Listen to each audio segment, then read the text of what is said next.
का ट्रांसपोर्ट होगा, एक ऑक्सीजन और एक कार्बन डाइऑक्साइड, ठीक है। फिर ये जो ऑक्सीजन या कार्बन डाइऑक्साइड है, सबसे पहला कौन,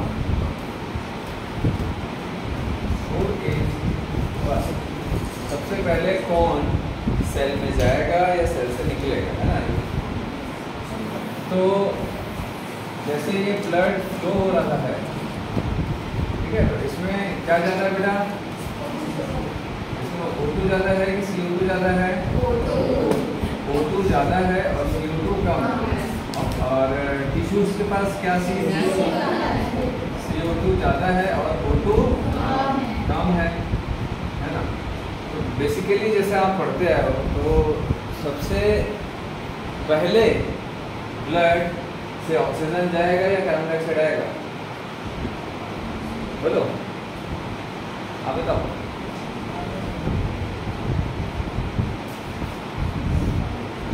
बोलना बेटा, दो ही चीज तो है, या तो ऑक्सीजन जाएगा या तो कार्बन डाइऑक्साइड पहले आएगा, दो में से कौन पहले मूव करेगा, आप बताओ बेटा। दो ही है, कोई कुछ बोलेगा, कोई कुछ बोलेगा, सीधी सी बात है ना। उसके बाद फिर अपन बताएंगे, आप बताओ।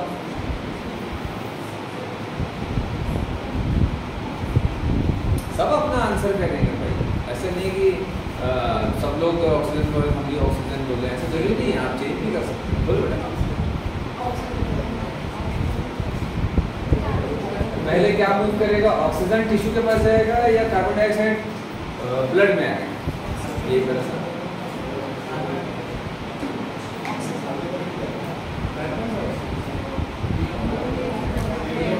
अच्छा, गर्ल्स ऑक्सीजन बोल रही हैं, तो बॉयज का आंसर, सर गर्ल्स ऑक्सीजन बोल रही है, हम नहीं जाएंगे उधर, हम कार्बन डाइऑक्साइड की तरफ आएंगे। कि बेचारे की क्या गलती है, इसको भी तो कोई भाव दे। चलो, तो कभी भी ऑक्सीजन पहले मूव नहीं करने वाला, समझ आ रहा है? हमको तो मालूम है, हम जिधर साइड होते हैं वही सही होता है। चलो, तो ऑक्सीजन कभी मूव नहीं कर सकता, कारण, ठीक है, कारण बहुत बड़ा है, उसी के बेसिस पर एक टॉपिक है, that is transport of carbon dioxide. हम वही देखेंगे कि टिश्यू के पास में सबसे पहले कार्बन डाइऑक्साइड आएगा, अगर टिश्यू में कार्बन डाइऑक्साइड ज़्यादा नहीं है और उसके कारण वो मूवमेंट नहीं कर रहा है, तो ऑक्सीजन पे नहीं जाएगा। मतलब कार्बन डाइऑक्साइड आने से ही ऑक्सीजन का मूवमेंट होता है, ठीक है। और अगर कार्बन डाइऑक्साइड ना आए तो ऑक्सीजन का भी मूवमेंट टिश्यू के पास नहीं होने वाला, समझ आ रहा बात, ठीक है। तो चलिए, तो इसीलिए सबसे पहले अगर अपने को ट्रांसपोर्ट देखना है तो पहले कार्बन डाइऑक्साइड का देखना पड़ेगा। क्यों? क्योंकि ऑक्सीजन का ट्रांसपोर्ट कंप्लीटली डिपेंड होता है कार्बन डाइऑक्साइड के ऊपर, समझ आ रहा बात, ठीक है। चलो, क्योंकि हम ऑक्सीजन ज़्यादा लेते हैं, कार्बन डाइऑक्साइड एनवायरमेंट में कम होता है, तो गैसेस एक्सचेंज के लिए कार्बन डाइऑक्साइड भी हमारे टिश्यूज में होना बहुत जरूरी है, समझ आ रहा बात। चलिए, तो देखेंगे एक एक करके। सबसे पहले अपन देखेंगे that is transport of CO2, transport of CO2। तो CO2 बनता कब है, ड्यूरिंग CO2 कहाँ बनता है, सबसे ज़्यादा कहाँ होता है, टिश्यूज में सबसे ज़्यादा पाया जाता है, ठीक है। तो ये टिश्यू में CO2 कैसे बनता है, बाय द रेस्पिरेटरी प्रोसेस, ठीक है, सेलुलर रेस्पिरेशन के थ्रू, है ना। ग्लूकोज बर्न होगा, एनर्जी बनेगा, साथ में as a by product carbon dioxide और water and ATP in the form of energy, है ना, तीन चीज़ का फॉर्मेशन होगा। तो ऐसे carbon dioxide as a by product, ठीक है, हमारी बॉडी में बनता है, बॉडी के हर एक टिश्यू में, हर एक सेल में। चलिए, तो देखते हैं इसको। तो मान के चलो भैया कि ये टिश्यू है, ठीक, यहाँ पर क्या बनेगा, कार्बन डाइऑक्साइड, ठीक है। यहाँ से क्या पास होगा, ब्लड वेसल, ठीक है, यहाँ से क्या पास होगा, ब्लड वेसल।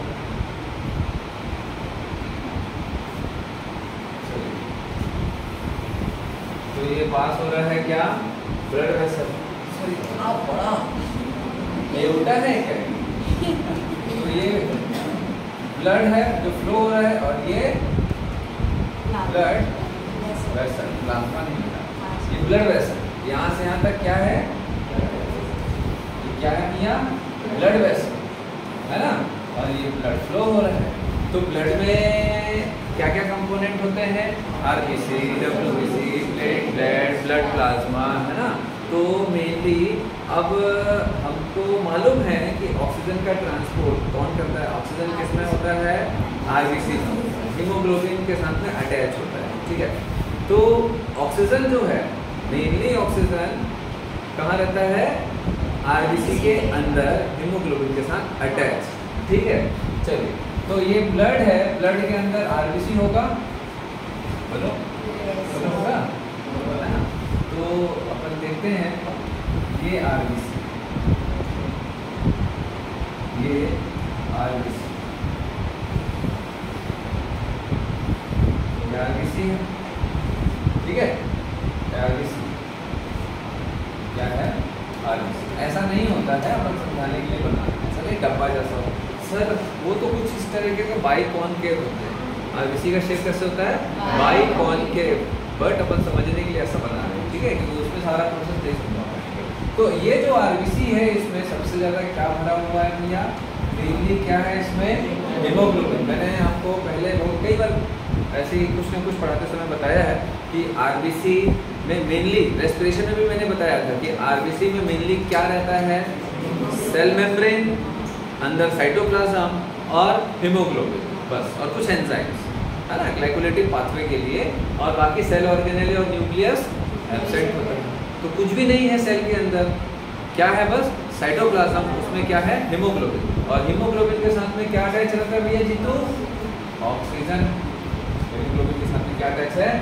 ऑक्सीजन, है ना। हाइड्रोजन भी इसमें अटैच रहता है आयनिक बैलेंस करने। क्लियर है यहाँ तक? चलिए, अब कार्बन डाइऑक्साइड यहाँ बन रहा है ना, कार्बन डाइऑक्साइड बन रहा है। तो ये कार्बन डाइऑक्साइड जो है, ये आ गया भैया बाहर। अच्छा, टिश्यू और ब्लड वेसल के बीच में ये जो स्पेस है, ये क्या है? Tissue fluid. ये क्या है?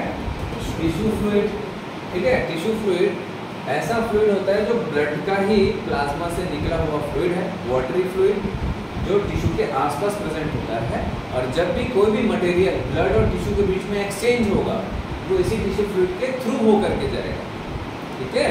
समझ आ रहा है? तो ये जैसे यहाँ से कार्बन डाइऑक्साइड यहाँ आना है और यहाँ का ऑक्सीजन यहाँ जाना है, तो पहले टिश्यू फ्लूइड में ऑक्सीजन और कार्बन डाइऑक्साइड आएगा, उसके बाद वो टिश्यू में जाएगा या टिश्यू से नीचे ब्लड में आएगा। क्लियर बात? टिश्यू फ्लूइड क्या होता है?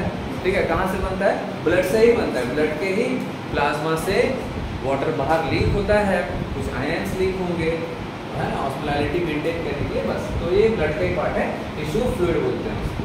क्लियर है तब? चलिए, अब बात आती है कि भैया ऑक्सीजन पहले जाएगा कि कार्बन डाइऑक्साइड पहले आएगा। तो देखो, कार्बन डाइऑक्साइड जो रहता है वो किसी के साथ अटैच नहीं, ठीक है।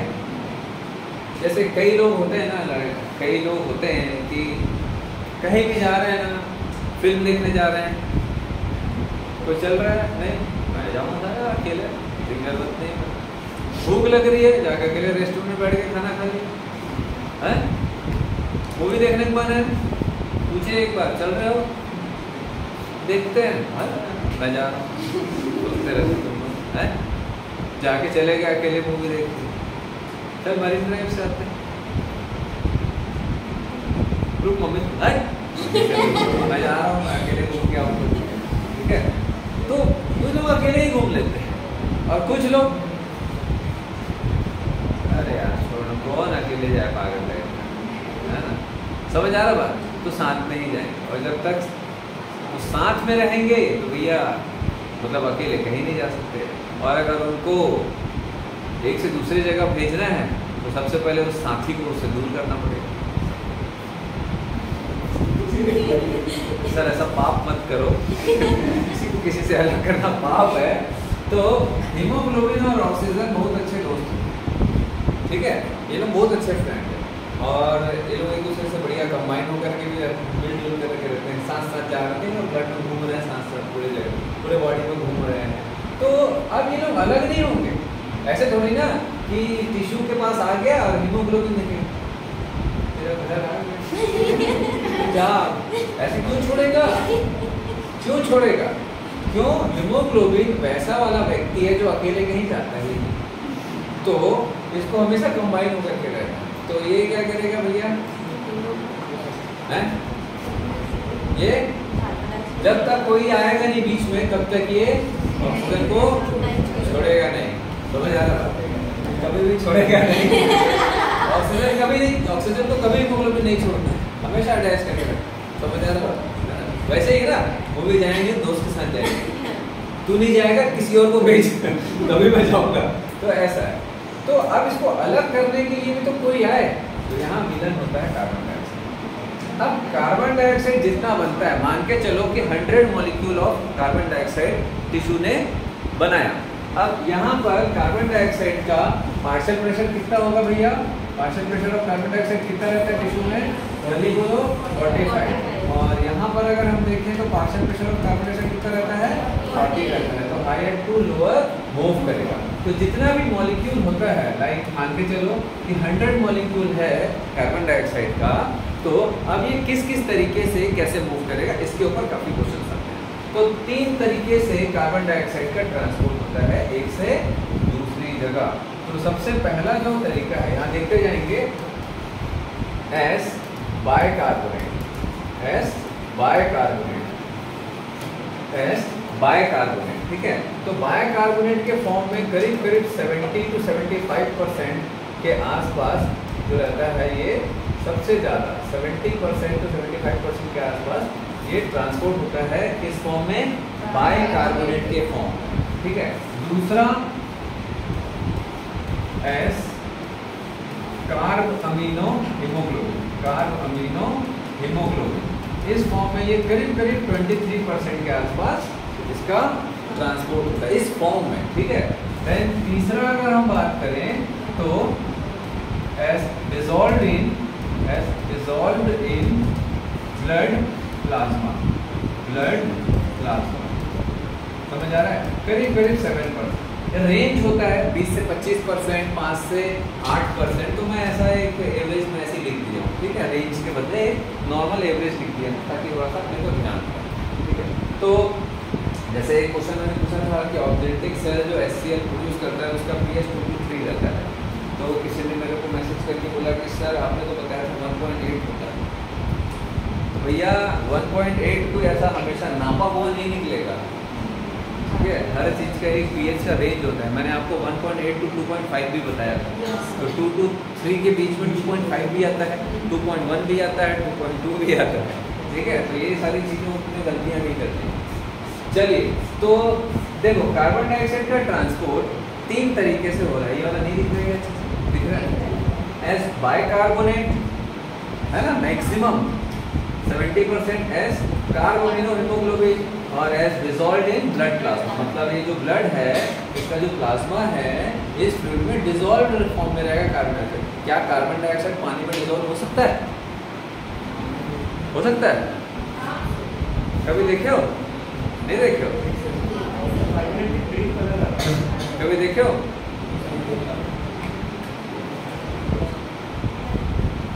कार्बन डाइऑक्साइड कभी देखे बेटा? बेटा आप लोग जो पेप्सी थम्स अप ये सब पीते हो कार्बोनेटेड ड्रिंक, उसमें क्या रहता है? कार्बन डाइऑक्साइड फोर्सफुली वाटर में डिसॉल्व किया जाता है। समझ आ रहा है? ठीक है, चलो। तो अब इसमें हम लोगों को ये देखना है कि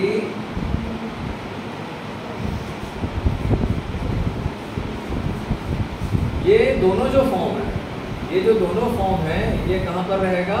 ये आरबीसी और ब्लड में रहेगा। मतलब ये इस फॉर्म में ब्लड में प्रेजेंट रहेगा और ये ब्लड में प्लाज्मा में डिसॉल्व रहेगा, ठीक है। चलिए अब एक एक करके देखेंगे। तो कार्बन डाइऑक्साइड आया ब्लड में, ठीक है, कार्बन डाइऑक्साइड आया ब्लड में, और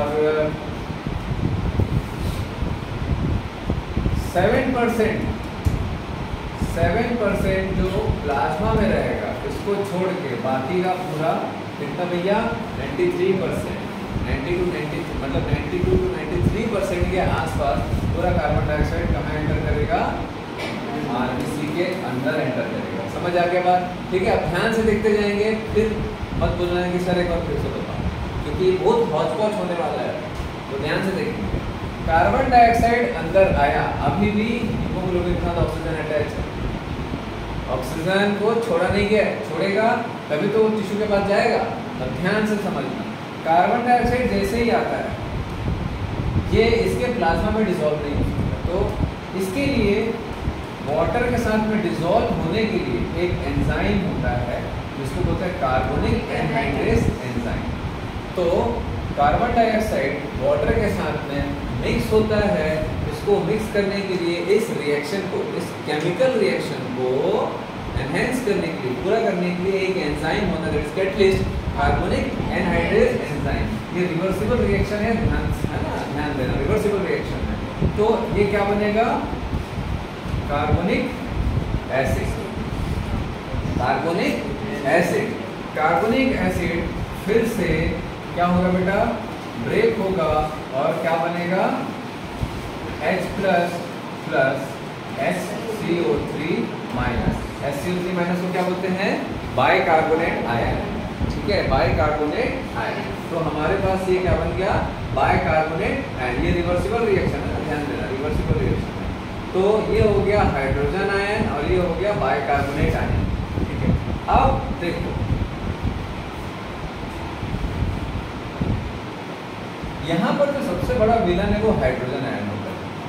हाइड्रोजन आयन जो रहता है वो अटैक करता है, ठीक है, और इनके बीच में आ जाता है।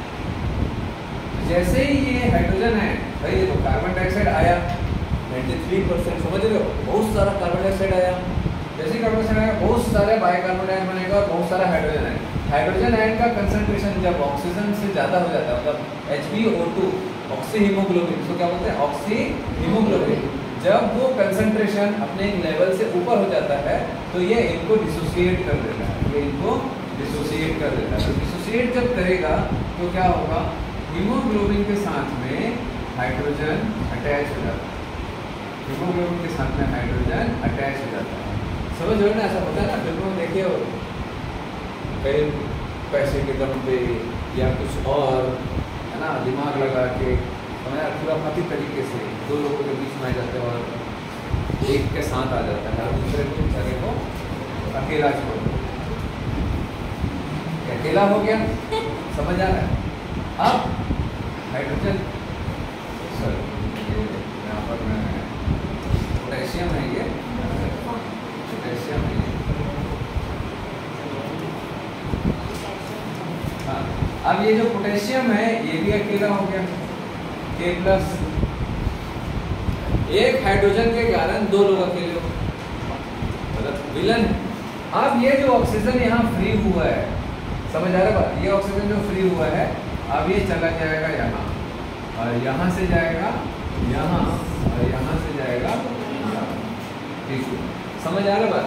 तो ऑक्सीजन ऐसे रिमूव किया जाता है हीमोग्लोबिन से, ठीक है, डिटैच।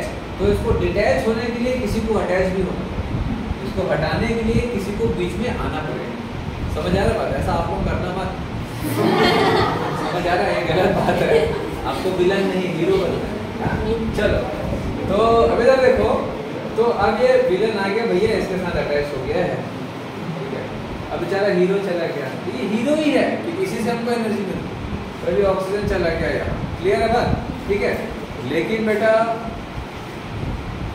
जीवन चक्र, कर्म चक्र ये बताता है कि जो आप आज करोगे कल आपके साथ ही होगा। तो अभी यहाँ पर नहीं होगा, अगले जन्म में, इसका अगले जन्म आने वाला है। चलो, तो हम लोगों को ये समझ आ गया कि कार्बन डाइऑक्साइड के आने से हाइड्रोजन आयन का कंसंट्रेशन बढ़ेगा, जिसके कारण ऑक्सी हीमोग्लोबिन डिसोसिएट होगा, ऑक्सीजन अलग होगा हीमोग्लोबिन से, और हीमोग्लोबिन से हाइड्रोजन आयन क्या हो जाएगा? अटैच हो जाएगा।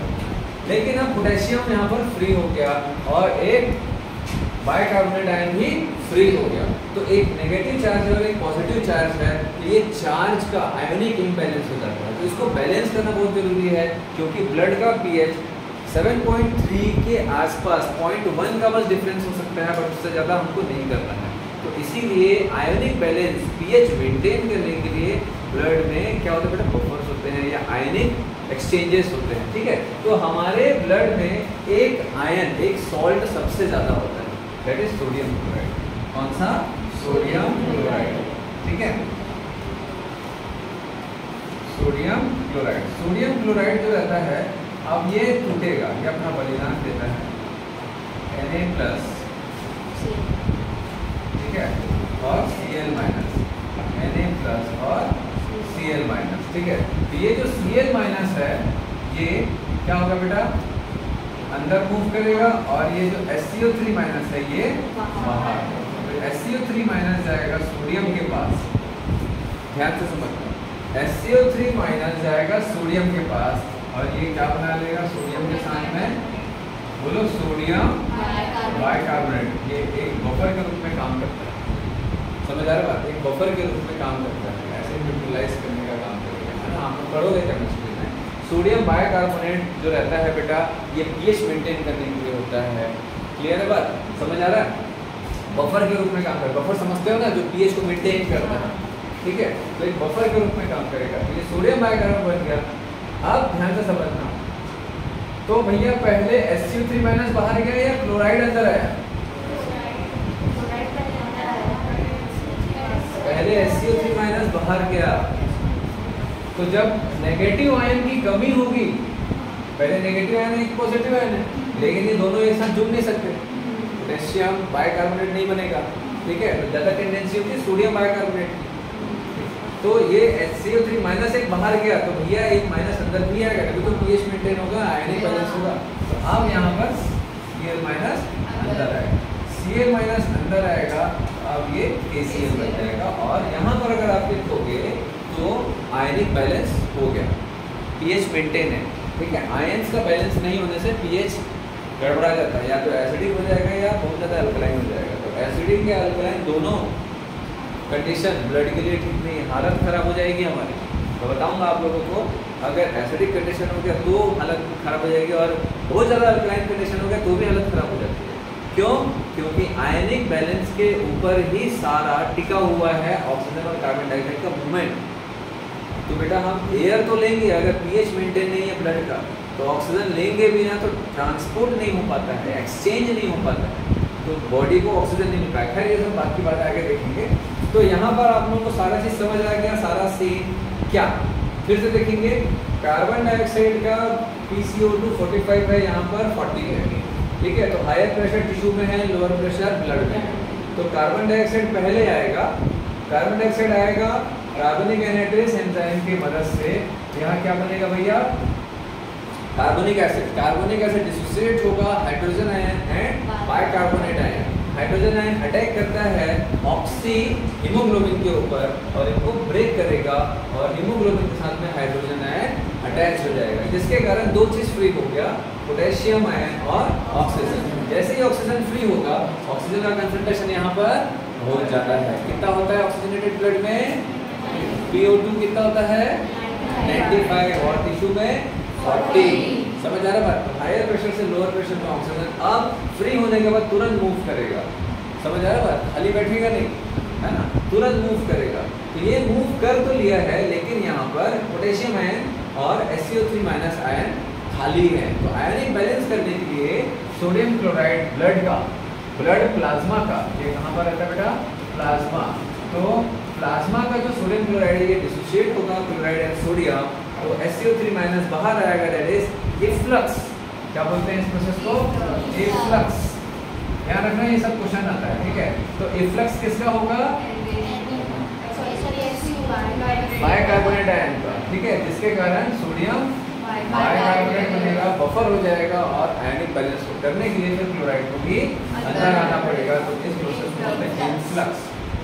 समझ आया? इन्फ्लक्स मतलब, तो इन्फ्लक्स या इफ्लक्स आरबीसी के रेस्पेक्ट में होता है, ना कि प्लाज्मा के।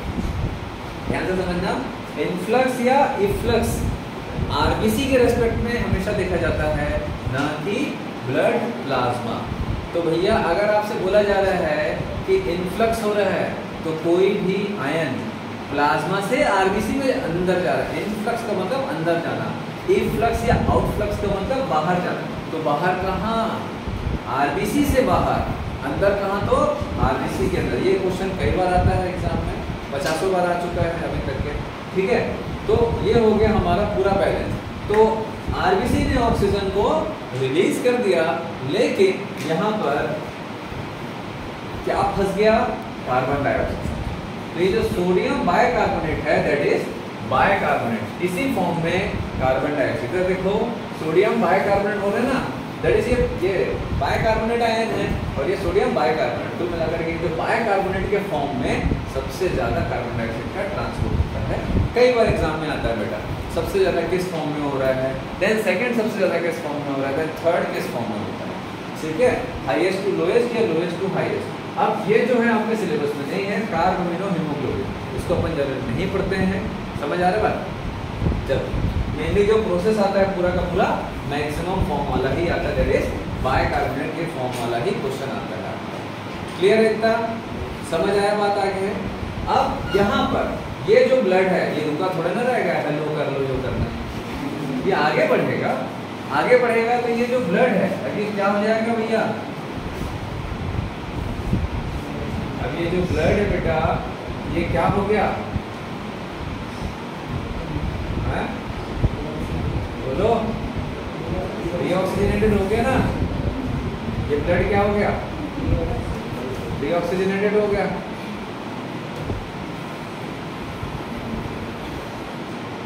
अब ये ब्लड डीऑक्सीजनेटेड हो गया ना? ये जो ब्लड था, ये ऑक्सीजनेटेड था और यहां से निकल गया सारा काम धाम करके, तो अब ये डीऑक्सीजनेटेड हो गया। क्यों डीऑक्सीजनेटेड ब्लड है? क्योंकि ऑक्सीजन कम हो गया और कार्बन डाइऑक्साइड ज्यादा आ गया। देखो आ गया कार्बन डाइऑक्साइड यहाँ पर। चलिए, तो अब ये सारा जो प्रोसेस है ये एक्चुअल में अब कहाँ जाएगा? That is the loading of carbon dioxide and where it is to be released. कहाँ रिलीज होगा? एल्वेलाई में। तो ये ब्लड कहाँ जाएगा? एल्वेलाई। तो अपन एल्वेलाई यहाँ पर लिखेंगे। ठीक है, ये क्या है? एल्वेलाई। एल्वेलाई में क्या सबसे ज्यादा रहेगा? तो ऑक्सीजन, और क्या कम रहेगा? तो CO2। ठीक है, हम लोगों ने एल्वेलाई का पार्शियल प्रेशर ऑफ ऑक्सीजन देखा है, क्या होता है? 104, और कार्बन डाइऑक्साइड का पार्शियल प्रेशर 40। ठीक है, तो ये जो ऑक्सीजनेटेड ब्लड है इसमें पार्शियल प्रेशर ऑफ ऑक्सीजन कितना रहता है बेटा? अरे बाबा,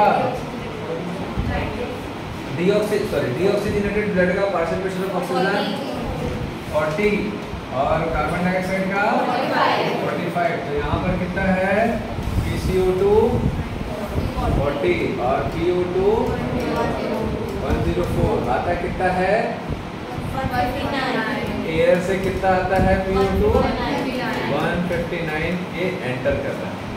ठीक है, चलो, तो यहाँ से हम लोग को ये समझ आ गया कि कार्बन डाइऑक्साइड का कंसंट्रेशन एल्वेलाई में कम है और यहाँ पर इसका पार्शियल प्रेशर ज़्यादा है, और ऑक्सीजन का 40 है और यहाँ पर 104 है, मतलब ज़्यादा है। तो ऑक्सीजन अब यहाँ से यहाँ आएगा सबसे पहली बार, देन उसके बाद ऑक्सीजन यहाँ आ गया। अब यहाँ पर क्या है भैया? यहाँ पर क्या है? आरबीसी। तो यही आरबीसी तो लेके आ रहा है, यही आरबीसी आ रहा है। थोड़ा सा मैं इसको इधर करूँगा।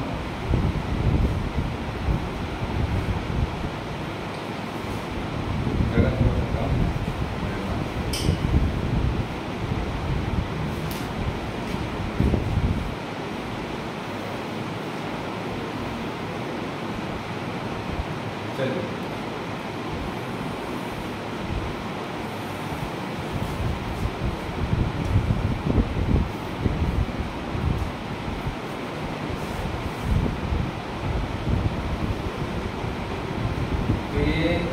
आरबीसी यहाँ आ गया, ये आरबीसी है बेटा, ये आरबीसी यहाँ आ गया। ठीक है, क्या है इस आरबीसी में? बोलो, Hb.H। इसको बोलते हैं हीमोग्लोबिनिक एसिड, इसको बोलते हैं हीमोग्लोबिनिक एसिड। ठीक है, चलिए तो और इस ब्लड में क्या है, सोडियम बाइकार्बोनेट। ठीक, और यहाँ पर क्या है, बोलो KCl है ना। ये सारी चीजें अपन जो यहाँ देखे थे वही सारी चीजें लिखी। तो ये हीमोग्लोबिनिक एसिड आया, मतलब ऑक्सीजन जिसमें नहीं है और कार्बन डाइऑक्साइड इस ब्लड में ज़्यादा है। ठीक है, चलो यहाँ पर ऑक्सीजन ज़्यादा है, कार्बन डाइऑक्साइड कम है, तो यहाँ पर सबसे पहले कौन मूव करेगा, कौन पहले ब्लड में आएगा या सॉरी ऑक्सीजन पहले ब्लड में आएगा या कार्बन डाइऑक्साइड पहले ब्लड में जाएगा? अब यहाँ पर ऑक्सीजन पहले आएगा। मैं बताया था कर्म चक्र, जैसा कार्बन डाइऑक्साइड ने किया अब वैसे ही ऑक्सीजन करेगा। तो जैसे ही ऑक्सीजन हायर कंसंट्रेशन में, जैसे ही ऑक्सीजन का कंसंट्रेशन पार्शियल प्रेशर ज़्यादा होता है ब्लड में, मतलब ऑक्सीजन यहाँ पर हायर टू लोअर मूव करेगा। तो अब ये क्या करेगा बेटा, आप अपने दोस्त के साथ फिर से जुड़ना चाहिए। कभी जुड़ना चाहिए, ठीक है, ये अपने दोस्त के साथ में जुड़ना चाहेगा। तो ये अब किसको भगाएगा, हीमोग्लोबिन के साथ में ऑक्सीजन जुड़ेगा। ये इसका प्रिय मित्र है। ठीक है, पहले ये ज्यादा था तो गुंडागर्दी करके भगाया, अब यहाँ पर ये ज्यादा है, सबका दिन आता है। ठीक है, अब ये ज्यादा है तो ये इसको भगाएगा। ठीक है, तो अब ये बेचारा हाइड्रोजन अब फ्री हो गया, हाइड्रोजन फ्री हो गया, लेकिन ये बदमाश बोलेगा मैं जिसके साथ था उसी के साथ ही रहूंगा। समझ आ रहा बात? तो किसके साथ था ये, SCO3 माइनस के साथ। तो बोलेगा मेरे को तो चाहिए, नहीं तो मैं एसिडिटी बढ़ा दूंगा, ब्लड का pH बढ़ा दूंगा। तो भैया जैसे ही pH बढ़ेगा तो दिक्कत है, तो बोले ले भैया ठीक है। तो फिर ये बेचारा क्या होगा, डिसोसिएट हो जाएगा, SCO3 minus plus Na plus. ठीक है, SCO3 minus plus Na plus. अब ये बोलेगा ले मैं आता हूँ फिर। ठीक है, तो ये इसके साथ अब क्या बना लेगा, जोड़ी H2CO3। ठीक है, यही बनेगा क्या नहीं बनेगा, H2CO3। ठीक है, अब सोडियम बोलेगा वाह चले गया, मेरे दोस्त कहाँ है, दुनिया का सबसे प्रिय मित्र सोडियम क्लोराइड होता है ना, सबसे ज्यादा सॉल्ट सोडियम क्लोराइड होता है। ठीक है, बोलेगा भैया दुनिया में सबसे अच्छी मित्रता कृष्ण सुदामा के जैसे तो हमारी है, और तुम अगर लेके चले गए, आए जुड़े, तुमको मैंने सपोर्ट किया, जब तुम अकेले थे तब मैंने तुमको सपोर्ट किया, अब भेजो मेरे वाले को। तो बोलेगा ले ठीक है, बोलेगा ले चल ठीक है भाई भेज। तो K plus plus Cl minus, तो बोला मैं आ रहा हूँ। ये फिर से दोनों दोस्त वापस जुड़ गए। ठीक है, अब यहाँ पर K जो है वो इसके साथ में जुड़ जाएगा, इसके साथ में जुड़ जाएगा और क्या बना लेगा, KHbO2 जो पहले था KHbO2। समझ आया? लेकिन यहाँ पर एक दिक्कत है, यहाँ पर एक दिक्कत है क्या, अब जैसे ही H2CO3 होता है और इसकी क्वांटिटी कम होती है तो ये टूट जाता है। ठीक है, तो H2O प्लस CO2, तो ये किस में डिसोसिएट हो जाएगा, ये किस में डिसोसिएट हो जाएगा, बोलो H2CO3 टूटेगा और ये H2O और CO2 में डिसोसिएट हो जाएगा। समझ आया?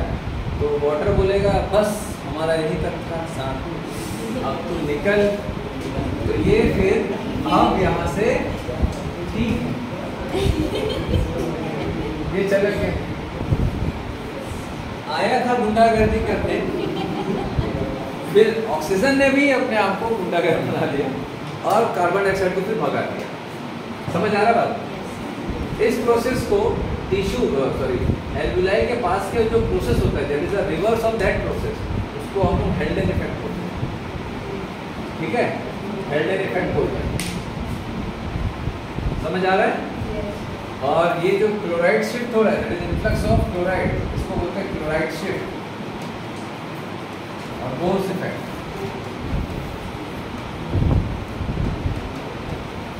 यहाँ से आप लोग ऑक्सीहीमोग्लोबिन कर्व समझो, यहाँ से एक्चुअल में आप ऑक्सीहीमोग्लोबिन कर्व का कॉन्सेप्ट समझ आएगा।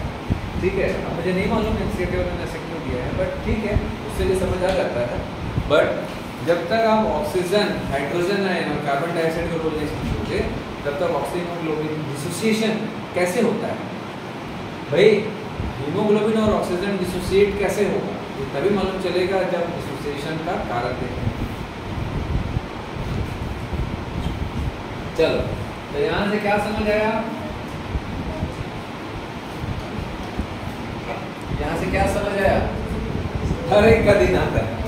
ठीक है, आज तुम होशियार हो, कल हम होंगे, है ना? अब कई लोग का दिमाग में रहा सर आज भी हम होशियार हैं, कल भी रहेंगे और परसों भी रहने वाले हैं, है ना? चलिए, तो फिर से इसको देखते हैं, बहुत इंपॉर्टेंट है ये। ठीक है, तो भैया टिश्यू के पास में क्या क्या हो रहा है, पहले इसको समझेंगे। टिश्यू के पास में क्या क्या हो रहा है, तो कार्बन डाइऑक्साइड के आए बिना ऑक्सीजन रिलीज नहीं होने वाला। क्यों? क्योंकि कार्बन डाइऑक्साइड आएगा, वाटर के साथ रिएक्ट करेगा और बाइकार्बोनेट बनाएगा, कार्बोनिक एसिड बनाएगा, कार्बोनिक एसिड डिसोसिएट होगा, bicarbonate ion and positive hydrogen ion. Hydrogen ion जो रहता है, इसकी टेंडेंसी हाई होती है हीमोग्लोबिन के साथ अटैच होने की, इसीलिए इससे जुड़ जाता है और ऑक्सीजन और पोटेशियम को बाहर निकाल देता है। तो ऑक्सीजन जैसे ही फ्री होता है वो टिश्यू के पास चले जाता है एनर्जी फॉर्मेशन के लिए।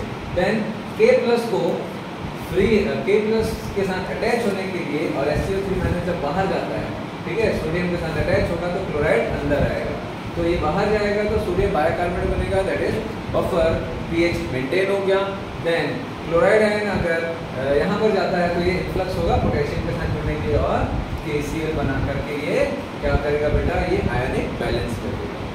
समझ आया बात? चलिए, तो इसको क्या बोलते हैं, इन्फ्लक्स ऑफ क्लोराइड। तो इन्फ्लक्स पहले होगा या आउटफ्लक्स, तो आउटफ्लक्स या इन्फ्लक्स ऑफ बाइकार्बोनेट आयन पहले होता है, देन उसके बाद क्लोराइड शिफ्ट होता है।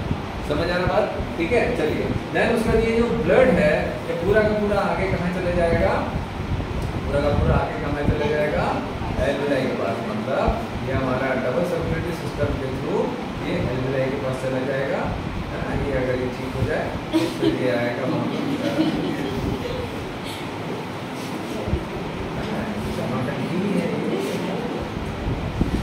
चलो, तब ये ब्लड यहाँ आ गया, है ना, ये ब्लड यहाँ आ गया, तो जैसे ही ऑक्सीजन ज़्यादा है तो ये पहले मूव करेगा यहाँ पर, ऑक्सीजन आने के बाद ये इसको भगा देगा। ठीक है, और क्या होगा भैया, क्या होगा, आप हाइड्रोजन अकेले पड़ेगा, आप हाइड्रोजन अकेले पड़ेगा तो बोलेगा मेरे को मेरा चाहिए। ठीक है, मेरे को अपना वाला चाहिए। ठीक है, तो हाइड्रोजन जो रहता है इसका डिमांड पूरा करने के लिए सोडियम बाइकार्बोनेट ब्रेक होगा, SiO3- इन्फ्लक्स होगा। समझ आ रहा है? अब SiO3- इन्फ्लक्स होगा और उसके बाद क्लोराइड का आउटफ्लक्स होगा। ठीक है, समझ आया? तो क्लोराइड जुड़ गया सोडियम के साथ, सोडियम क्लोराइड, और SiO3- अंदर आया, H+ के साथ जुड़ेगा, क्या बनेगा, H2CO3। H2CO3 ब्रेक होगा ओरिजिनल फॉर्म में, जहाँ पर ये बना था। H2CO3 किससे बना था, वाटर और कार्बन डाइऑक्साइड। तो H2CO3 ब्रेक होगा वाटर और कार्बन डाइऑक्साइड, जैसे ही कार्बन डाइऑक्साइड फ्री होगा ये देखेगा अब मेरा यहाँ तो कोई काम नहीं है, मैं किसी साथ जुड़ नहीं सकता, तो बोले इससे अच्छा मैं यहाँ से चला जाऊँ, तो बात ही नहीं कर रहे अभी, तो बोले इससे मैं निकल जाता हूँ यहाँ से, तो ये निकल गया यहाँ पर। क्यों? क्योंकि partial pressure of carbon dioxide यहाँ पर 45 है और यहाँ पर 40 है, तो ये हायर टू लोअर मूव करेगा, that is transport of exchange of gases between blood and alveoli. Clear है बात? समझ आ गया बात, ट्रांसपोर्ट ऑफ कार्बन डाइऑक्साइड। ठीक है, तो यहाँ पर जो सारा खेल होता है वो हाइड्रोजन आयन का, जो कार्बन डाइऑक्साइड के कारण बनता है। इसीलिए ऑक्सीजन का एक्सचेंज प्योरली डिपेंड करता है कार्बन डाइऑक्साइड और हाइड्रोजन आयन। समझ आया? तो हीमोग्लोबिन के साथ ऑक्सीजन रहेगा या नहीं रहेगा, इसका डिसीजन कार्बन डाइऑक्साइड के पार्शियल प्रेशर पर डिपेंड करता है, कितना है, इसीलिए कभी कभी मैंने आपको एक चीज़ बताया था, जब मैंने बोला कि एयर में सबसे ज़्यादा क्या होता है, तो आपने बोला, कई लोग बोले थे ऑक्सीजन। मैंने बोला था किसी भी चीज़ की अति अच्छी नहीं होती है, ठीक है। तो ऑक्सीजन में कंसनट्रेशन 29 समथिंग परसेंटेज होता है, समझ आ रहा है, 28 पॉइंट समथिंग 29% होता है, बाकी सबसे ज़्यादा नाइट्रोजन का होता है। तो कभी कभी जब हम कुछ ज़्यादा ही ऑक्सीजन इंटेक कर लेते हैं किसी भी तरीके से, तो ज़्यादा अगर ऑक्सीजन है, ज़्यादा अगर ऑक्सीजन है तो हमारे लिए वो हानिकारक है। मैंने आपको बोला था वो भी हमारे लिए अच्छा नहीं है। ऐसा इसीलिए होता है क्योंकि अब यहाँ पर देखते हैं इसका मतलब, मैंने बोला था ना आपको कि ऑक्सीजन ज़्यादा, अगर ऑक्सीजन ज़्यादा हो गया तो बड़ा दिक्कत हो जाएगा।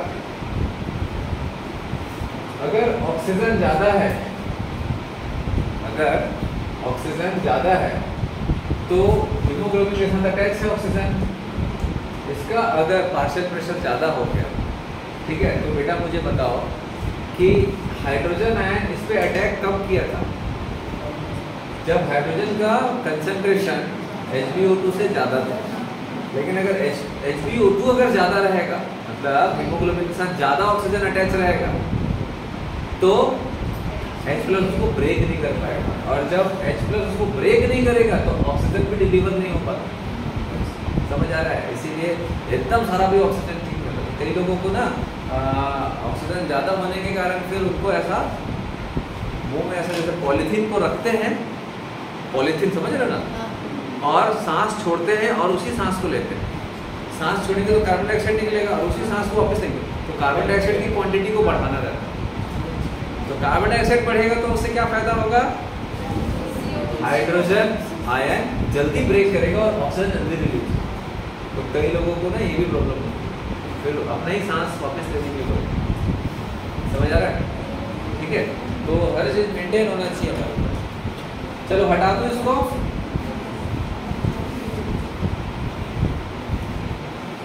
ठीक है, क्लियर है? अब आते हैं ट्रांसपोर्ट ऑफ ऑक्सीजन।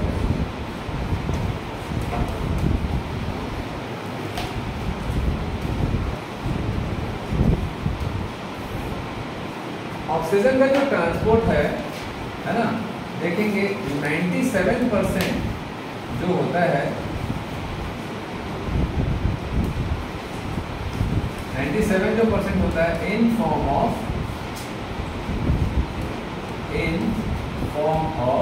बोलो ऑक्सी हीमोग्लोबिन, ऑक्सी हीमोग्लोबिन मतलब HbO2 के फॉर्म में, ठीक है, ऑक्सी हीमोग्लोबिन।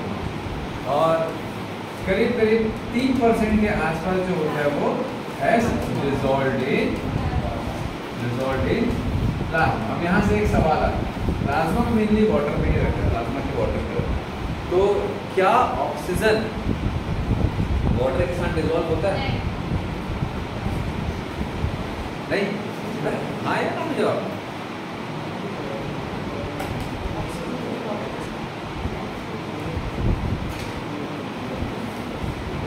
बेटे जब क्वेश्चन पूछता हूँ तो मेरे को हाँ है ना, ऑक्सीजन वाटर में डिसॉल्व हो पाता है कि नहीं? मैं यहाँ प्लाज्मा बोला हूँ, वाटर नहीं बोला। चलो बताओ, इतना टाइम क्यों लगाते हो? क्या वाटर में ऑक्सीजन डिसॉल्व होता है, डिसॉल्व रहता है? जल्दी जल्दी जल्दी जल्दी बोलो, जल्दी बोलो, अरे बोलो बेटा। लड़के लोग, लड़कियां नहीं बोल रही हैं सर, अपन तो बोलेंगे सर होता है। जो गर्ल्स बोलेंगे उसका अपोजिट अपन बोलेंगे। होता है या नहीं होता है? तो आंसर है होता है। ठीक है, तो अगर डिसॉल्व्ड ऑक्सीजन वाला वाटर नहीं है तो वो हमारे लिए अच्छा नहीं होता है। समझ आ रहा है? ऐसा पानी जिसमें डिसॉल्व्ड ऑक्सीजन की कमी है वो पानी हमारे लिए अच्छा नहीं माना जाता। समझ आ रहा है? इसलिए एरेटेड वाटर पीते हैं हम। खाली मिनरल वाटर इंपॉर्टेंट नहीं होता, एरेटेड वाटर इंपॉर्टेंट होता है। ये देखो ना यार, कब बंद हुआ? अभी बोलेगा। हाँ तो ठीक, स्पेस नहीं होगा। चलिए, तो ट्रांसपोर्ट ऑफ ऑक्सीजन में हम लोगों ने देख लिया 97% किस फॉर्म में रहता है, ऑक्सीहीमोग्लोबिन। ऑक्सीहीमोग्लोबिन कहाँ रहता है भैया, आरबीसी, है ना। तो मतलब सबसे ज्यादा ऑक्सीजन आरबीसी के अंदर है, ऑक्सीहीमोग्लोबिन के फॉर्म में, और बाकी 3% इज ऑलरेडी प्लाज्मा। चलिए, देन उसके बाद अपन देखेंगे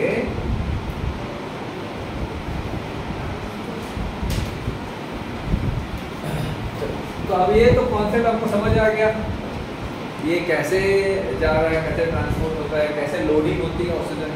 ऑक्सीजन की लोडिंग कहाँ होती है, एल्विलाई के पास में, ठीक है, और अनलोड कहाँ होता है, टिश्यू के पास में। समझ आया बात, ठीक है।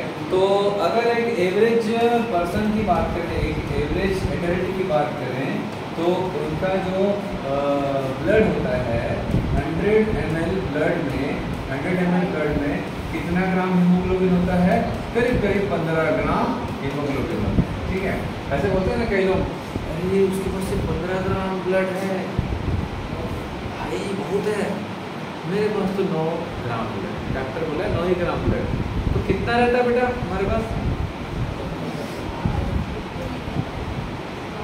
आपके पास कितना ब्लड होगा, अरे अंदाजा बताओ। हाँ हाँ हाँ, कितना होगा, 4-5 ग्राम।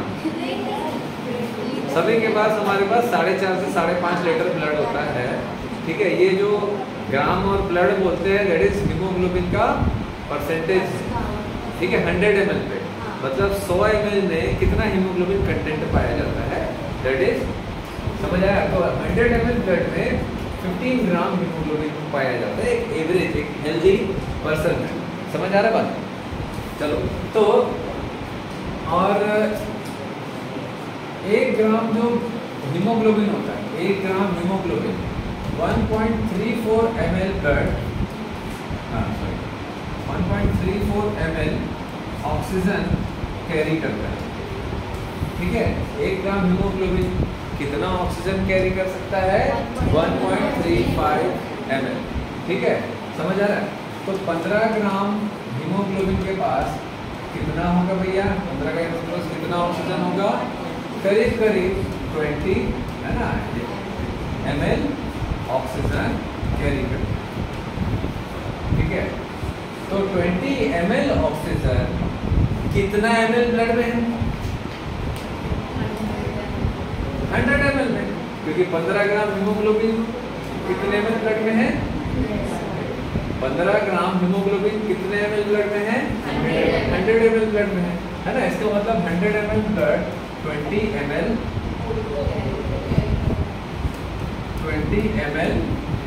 O2 कैरी करता है, यही मतलब हुआ ना इसका, है ना, समझ आया।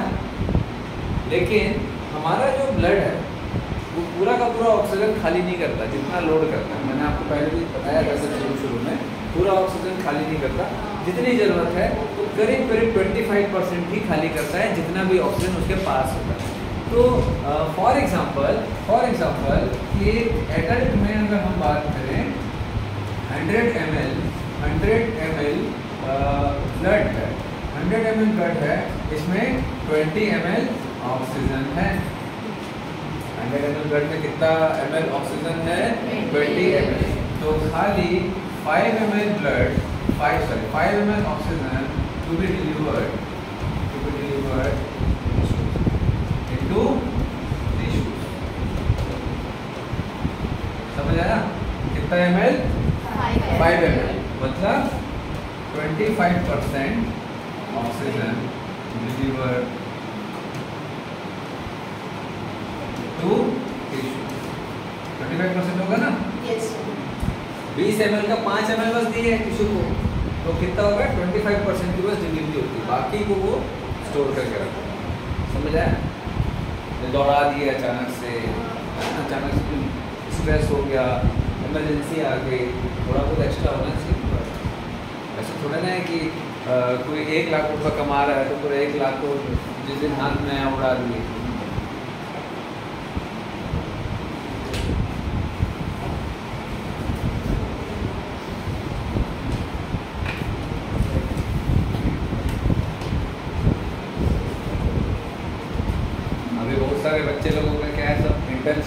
भी गए हमारे, है ना, पहले के बैच वाले। अब पहले खूब ट्रीट लिए हैं हमसे, कॉलेज में थे तो आके थे तो ट्रीट लेते थे, जब भी मिलने आते तो जैसे मिलने आए ना, हाँ हाँ मंगा रहे भैया, पिज्जा मंगा रहे सर, उसमें ना वो डलवाना सर, उसमें ना ये वाला करना, ये वाला करना। अब क्या इंटर्नशिप के बाद अब पोस्टिंग लग गई है, कई बच्चों पोस्टिंग हो गई है, सब गाँव से हो, खूब पैसा कमाना, तो बोले सर अब हम देंगे सर, ठीक है। तो इंटर्नशिप में भी पहुँचते हैं, तो इंटर्नशिप में भी मिलता है, ठीक है, स्टाइपेंड, तो उसमें भी पार्टी दी, सर हमारा पहला कमाई है, क्या खाओगे भैया, तुमने थोड़ा सा मेरे को खर्चा करा नहीं है, अच्छा लगता है बच्चों को, बस बेटा फाइनेंस ही अब पेट भरा है बेटा, तो थोड़ा सा कम खर्चा कराते हैं, तो स्टाइपेंड मिलते ही कितना 12-15 हज़ार से ज़्यादा तुम्हारा, अब ऐसा थोड़ी ना है कि चल बेटा। चलिए अब बहुत ही इम्पोर्टेंट देखते हैं बेटा टॉपिक, दैट इज ऑक्सीहीमोग्लोबिन का।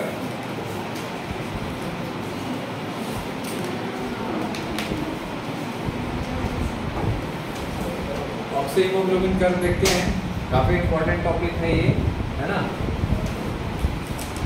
तो दो टॉपिक से कॉन्सेप्चुअल क्वेश्चन आता है, एक तो ट्रांसपोर्ट ऑफ कार्बन डाइऑक्साइड और दूसरा ऑक्सीहीमोग्लोबिन कर्व, है ना, काफ़ी अच्छे अच्छे क्वेश्चन आते हैं।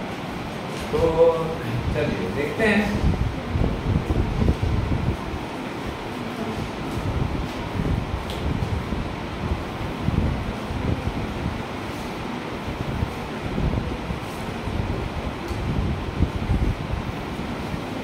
वाई एक्सिस है, ठीक है, इसमें क्या रहेगा, परसेंटेज सैचुरेशन ऑफ, थोड़ा देखते हैं, इधर आपका रहेगा परसेंटेज सैचुरेशन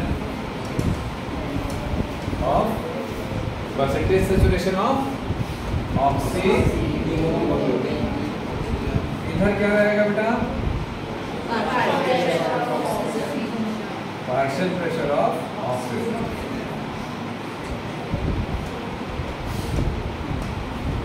ठीक है। तो ये 0, 10, 20, 40, 60, 80, 100 ऐसा होगा,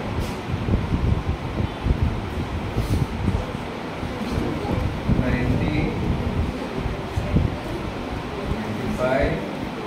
100, ठीक है। समझने के लिए अपन ऐसा करते हैं, यहाँ भी ऐसे पूछता है, तो यहाँ पर आपका 100, 95, 9, ठीक है। चलो तो अब देखो आप लोग जो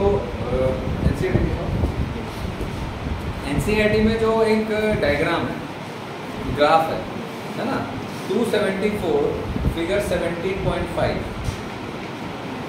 274 पेज नंबर और फिगर 17.5।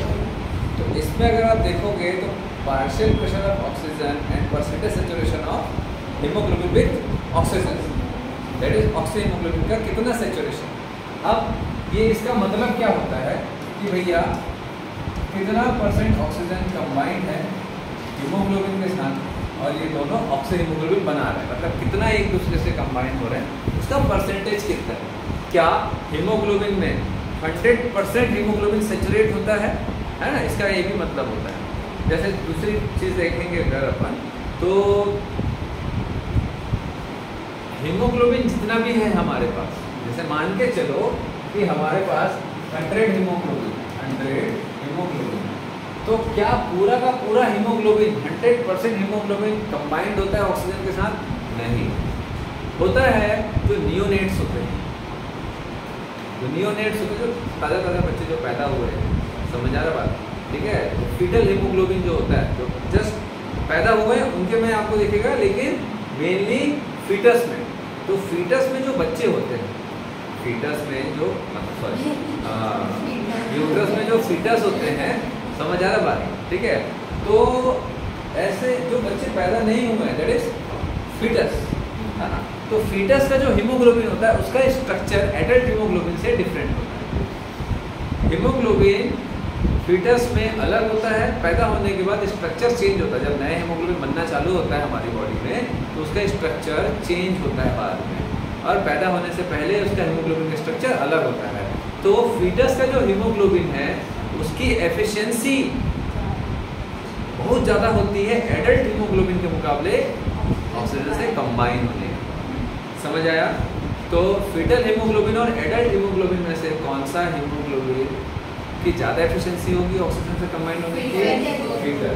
तो जो फीटल हीमोग्लोबिन होता है ना, जो फीटल हीमोग्लोबिन होता है वो मैक्सिमम कंबाइन, उसकी एफिशिएंसी ज़्यादा होती है देन एडल्ट हीमोग्लोबिन। समझ आया बात? ठीक है, ये पहली चीज़ अपने को ध्यान रखना है। तो यहाँ पर अगर आप देखोगे तो 100% जो 100 mmHg है ना, 100 mmHg का एक ग्राफ है यहाँ पर, 100 mmHg। ये अगर आप देखोगे 100 mmHg है, ठीक है, इधर 100 mmHg,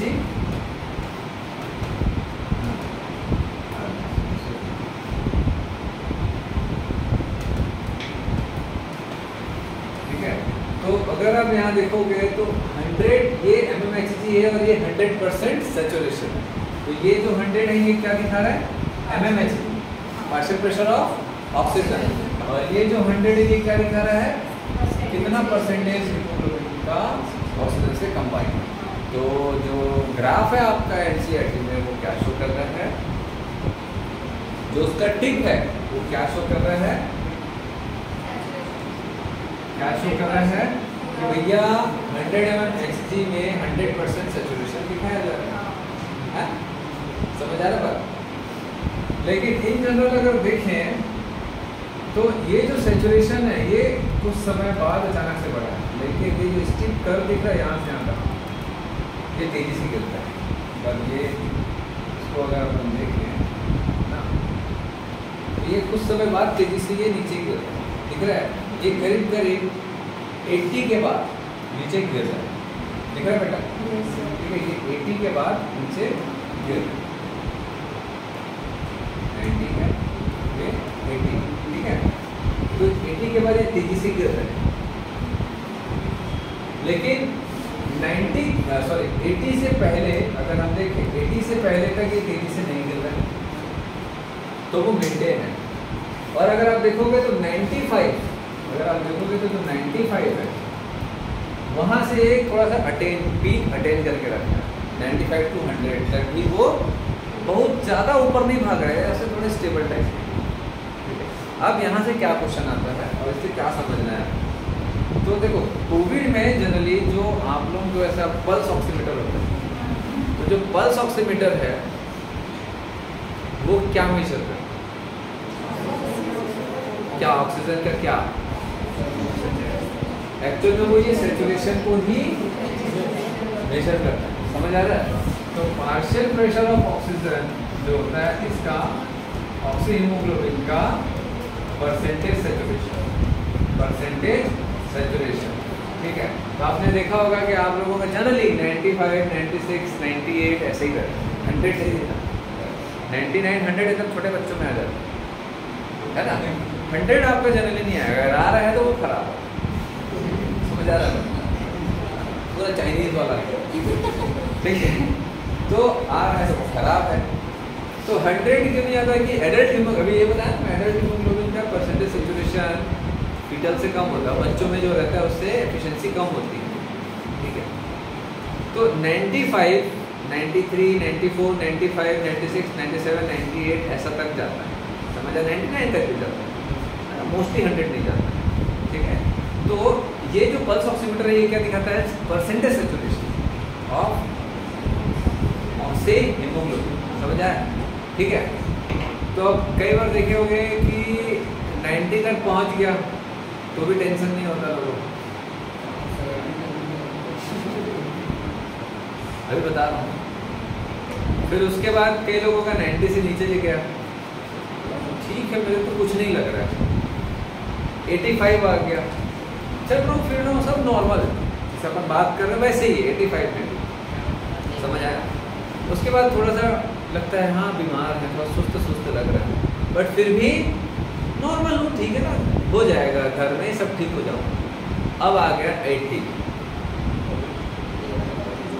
अब देखो 80 के बाद ग्राफ कैसा था, सीधा डाउन होता है, समझ आ रहा है? तो ये मेंटेन है, ये मतलब बहुत नीचे नहीं गया, ये थोड़ा सा ऐसा रहता है, ऐसा, समझ आ रहा है? ये ऐसा, फिर ये तेजी से अगर आप ग्राफ देखोगे इसमें बहुत अच्छे से बना है ना। 80 के बाद देखोगे तो ऐसा स्लोप, उसके बाद जैसे ही वो 80 से नीचे जाता है तो सीधा डाउनफॉल होता है। अब आप देखोगे बेटा 80 मतलब 60 से नीचे अगर जैसे ही आ रहा है तो सीधा डाउनफॉल आ रहा है 20। आप समझ रहे हो, हीमोग्लोबिन सिर्फ 20% ऑक्सीजन कैरी कर रहा है, 80% खाली हो गया है ना। इसमें ऑक्सीजन की कमी हो जाती है, ब्रेन काम नहीं कर पाता है, तुरंत बेहोश हो जाते हैं, और बॉडी में ऑक्सीजन नहीं मिलेगी तो वाइटल ऑर्गन्स काम करना बंद, फटाक से डेथ। इसीलिए कई लोग 80 या 80 से नीचे जब पहुंचता है या 90 तक भी कई बार रहता है, ठीक है, तो ये देखा जाता है कि कितने देर में वो 2 या 3% का कमी आ रहा है। अगर हर 3 घंटे में, हर 4 घंटे में 2-2, 3-3 कम होते जा रहा है कंटिन्यूस, तो बेटा 12 घंटे में निपटने के चांसेस हो गए। समझ आ रहा है? क्योंकि बॉडी सस्टेन करती है ऑक्सीजन को इस लेवल पर। 80 के बाद वो डाउनफॉल होना चालू होता है, जैसे 60 आता है तो 60 से नीचे गिरता है। समझ आ रहा है? फिर वो होल्ड नहीं कर पाता। क्यों नहीं कर पाता? कार्बन डाइऑक्साइड ज़्यादा हो गया तो, और ऑक्सीजन डिसोसिएट हो जाएगा, फिर ऑक्सीजन बचता ही नहीं है बॉडी में, क्योंकि ऑक्सीजन ले नहीं पा रहे ना। कोविड में लंग्स में इन्फेक्शन होने के कारण डिफ्यूजन प्रोसेस कम हो जाता था, है ना, डिफ्यूजन प्रोसेस लंग्स में कम हो जाता था। तो इसको कई लोग सीरियसली नहीं लेते। मैं बता रहा हूँ कई लोगों का तो 85 या 80 तक रहा है, एकदम आराम से हॉस्पिटल जा रहे हैं, बात करते हैं, हंसते खेलते हैं, हॉस्पिटल के दरवाजे पहुँचे और डेथ हो जाते। कई ऐसे लोगों का सुना, हाँ नहीं हंसने वाली बात नहीं है, बहुत लोगों को देखा हूँ मैं ऐसा, मतलब आराम से बात करते जा रहे हैं फैमिली के साथ एम्बुलेंस में, जैसे ही हॉस्पिटल के अंदर पहुंचे 80 से 60 से 60 आता है और फट से बेहोश होकर डेथ हो जाती है। मतलब कुछ करने का मौका ही नहीं मिलता, with in half an hour death. वो इसीलिए होता है ऑक्सी हीमोग्लोबिन कर्व जो होता है वो सिग्मोइड होता है, एस शेप। समझ आ रहा है? तो एक लेवल तक मेंटेन है, उसके बाद 60 से नीचे आता है, डाउनफॉल होता है। ठीक है, आप लोग देखे नहीं होंगे, हम कोविड में हम तो इतने ज़्यादा केसेस सुनते थे, सब कॉल करते थे या कुछ हेल्प पूछते थे या हॉस्पिटल कहाँ जाएँ, पहचान वाला कोई है, ऐसा वैसा बहुत सारे लोग।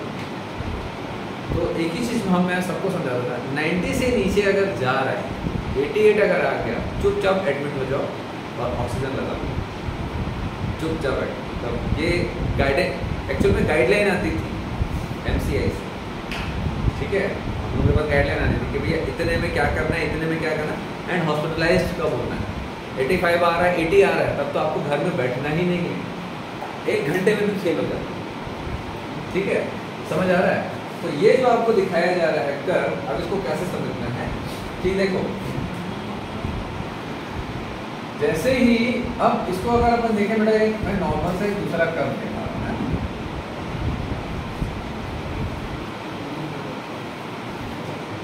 ये दूसरा कर्व हो गया और एक और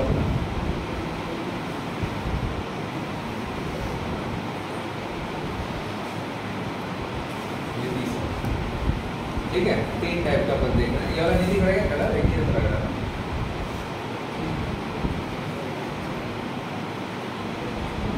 ठीक है। चलिए, तो ये हो गया भैया 100 वाला, हाँ, और ये हो गया 92 मान लो, और ये हो गया 85 मान लो, इस तरह से कुछ मान लो। अपन एक क्या वो बनाए हैं, उधर से मत देखो। तो मान के चलो कि भैया ये इसको 95 ले लो तो और ज़्यादा अच्छा है,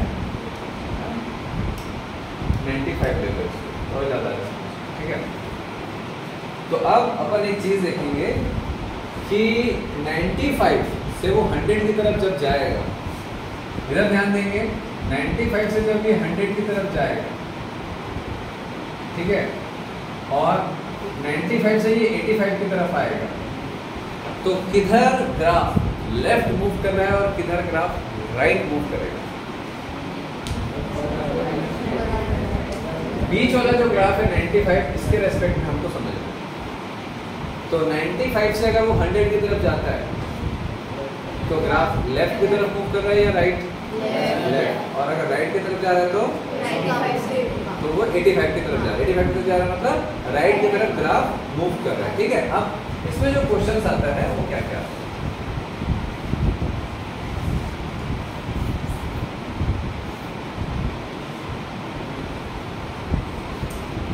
अब आते हैं बेटा, अगर H प्लस बढ़ गया,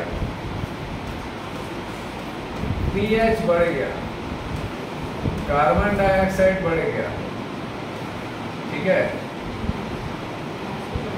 एसिडिटी बढ़ गई, तो ग्राफ किधर मूव करेगा?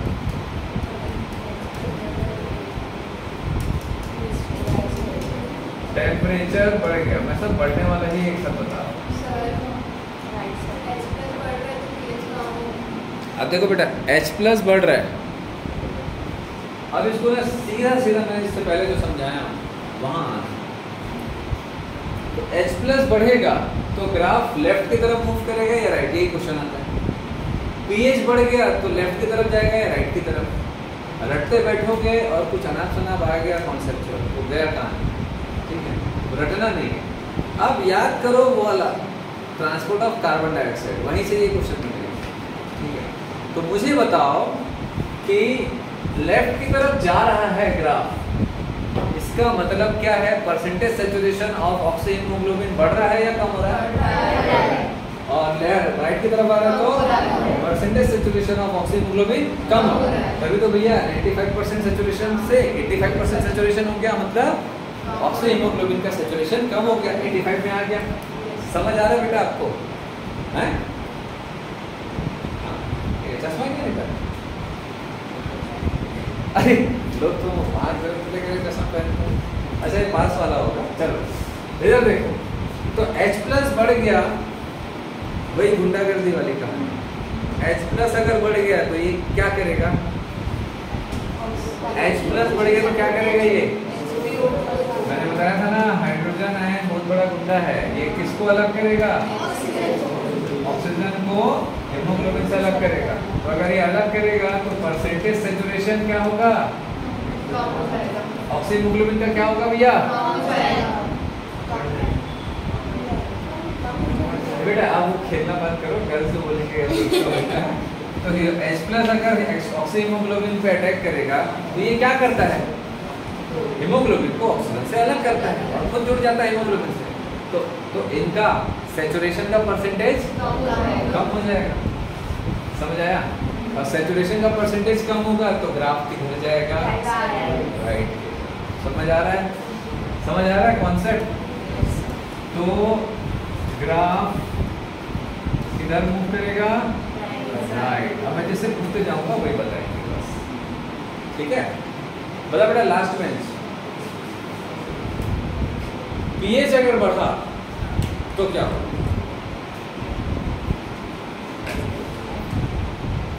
हाँ बेटा, लेफ्ट जाएगा।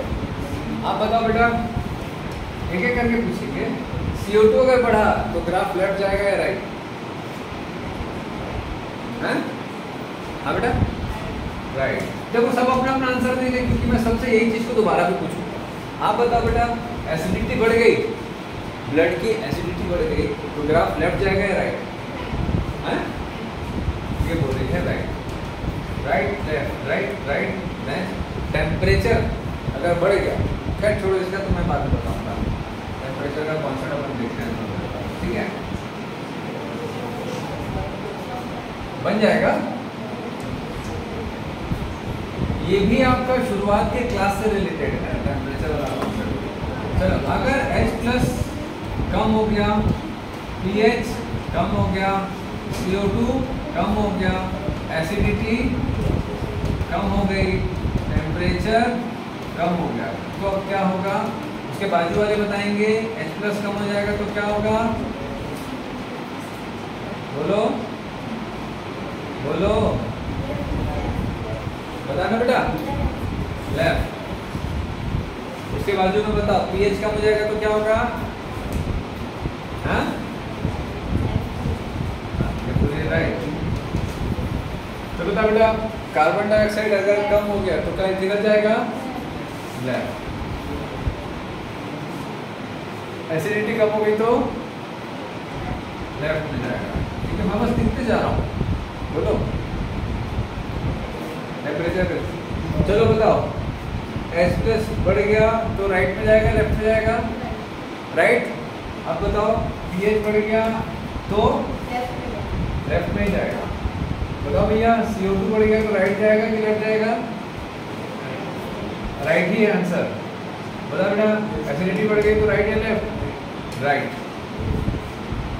बोलो जीतू ये सही है, लेफ्ट या राइट, लेफ्ट। बताओ भैया मनीष pH कम हो गया तो राइट या लेफ्ट, लेफ्ट ही होगा, राइट। सही बोल रहा है ये, इसका आंसर क्या होगा, बोलना बेटा। एसिडिटी कम हो गई तो राइट पे जाएगा ग्राफ या लेफ्ट की तरफ मूव करेगा, जल्दी बताओ, ध्यान नहीं दे रहे हो आप, बताओ लेफ्ट। ठीक है, ऐसा क्वेश्चन आता है ना, आप सॉल्व किए, ठीक है, तो रटना नहीं है भाई, सीधी सी बात है। अब एकदम सीक्वेंस है ना, एकदम सिंपल सा सीक्वेंस है इसका। क्या H प्लस बढ़ने पे H प्लस बढ़ रहा है, इसका सीधा मतलब होता है कि कार्बन डाइऑक्साइड बढ़ा होगा। कार्बन डाइऑक्साइड बढ़ेगा तो HCO3 minus sorry HCO3 H2CO3 बनेगा। कार्बन डाइऑक्साइड ज़्यादा होगा तो वाटर रिएक्शन कंबाइन होकर याद आ रहा है लेक्चर। तो ये H plus plus HCO3 minus ये बढ़ेगा, CO2 बढ़ने से सीधा H प्लस बढ़ रहा है। H प्लस बढ़ रहा है मतलब एसिडिटी बढ़ रही है। H प्लस बढ़ रहा है मतलब एसिडिटी बढ़ रही है, एसिडिटी बढ़ रही है। और H प्लस बढ़ रहा है तो pH कम हो रहा है। हाइड्रोजन आयन कंसंट्रेशन पे जो डिपेंडेंट होता है pH या एसिडिटी, जितना हाइड्रोजन आयन कंसंट्रेशन ज़्यादा होगा pH उतना कम, और एसिडिटी उतनी ज़्यादा। भाई आपको एसिडिटी कब होती है, जब HCl ज़्यादा बनता है। HCl ज़्यादा होता है, एसिड ज़्यादा बनता है, तभी तो pH होता है, सॉरी तभी तो एसिडिटी होती है। तो एसिडिटी हो रही है मतलब एसिड ज़्यादा है। तो एसिड कौन सा एसिड, हाइड्रोक्लोरिक एसिड HCl ज़्यादा है मतलब H प्लस ज़्यादा है तो एसिडिटी ज़्यादा है, H प्लस ज़्यादा है तो एसिडिटी ज़्यादा है। और pH कितना होता है, कम, 1.8 2.5 मतलब pH कम। समझ आ रहा है, अपन केमिस्ट्री में नहीं जा रहे, अपन बायो से ही समझ रहे हैं। ठीक है, चलो देन उसके बाद ये तो हो गया। अब आते हैं हो गया CO2 है, हाइड्रोजन आयन, एसिडिटी और pH सब एक दूसरे से जुड़े हुए हैं, क्लियर है। अब आते हैं टेम्परेचर। तो टेम्परेचर को पहले छोड़ के इसको समझते हैं। तो जितना ज़्यादा कार्बन डाइऑक्साइड होगा उतना ज़्यादा हाइड्रोजन बनेगा। हाइड्रोजन जितना ज़्यादा रहेगा उतना ही हाइड्रोजन आयन क्या करेगा, HbO2 को तोड़ेगा, तोड़ के क्या करेगा, Hb के साथ में जुड़ेगा प्लस ऑक्सीजन को रिलीज करेगा। कुल मिलाकर के ऑक्सीहीमोग्लोबिन के एसोसिएशन को ब्रेक करेगा, डिसोसिएशन को बढ़ाएगा। तो जितना टूटेंगे उतना कम मिलेंगे, तो सैचुरेशन का परसेंटेज कम होगा तो ग्राफ राइट से। तो इसमें क्या क्या आंसर सही है पहले देख लेते हैं। हाँ, H प्लस बढ़ेगा तो राइट में जाएगा, pH बढ़ा का मतलब लेफ्ट, CO2 बढ़ा मतलब राइट, एसिडिटी बढ़ा का मतलब राइट। ठीक है, और ये तो उल्टा जस्ट इसका। अब आते हैं टेम्परेचर का कॉन्सेप्ट। टेम्परेचर का कॉन्सेप्ट मैं आप लोगों को बता दूँ, देखो ध्यान से समझना, उसको मैं हटा रहा हूँ पहले। तो मैंने आपको बताया था कि भैया कोई भी जो सेल है इसमें ग्लूकोज जाएगा, बोलो C6H12O6। ग्लूकोज क्या, ऑक्सीजन के साथ कंबाइन हुआ क्या बनेगा, CO2 plus H2O plus ATP। इस प्रोसेस में ATP के साथ में कुछ एनर्जी हीट के फॉर्म में भी बाहर निकलती है, कुछ एनर्जी हीट के फॉर्म में बाहर निकलती है, और यही हीट जो रहता है बॉडी टेम्परेचर को मेंटेन करता है। याद आ रहा है? मतलब रेस्पिरेटरी प्रोसेस के समय, रेस्पिरेटरी प्रोसेस है ना, सेलुलर रेस्पिरेशन।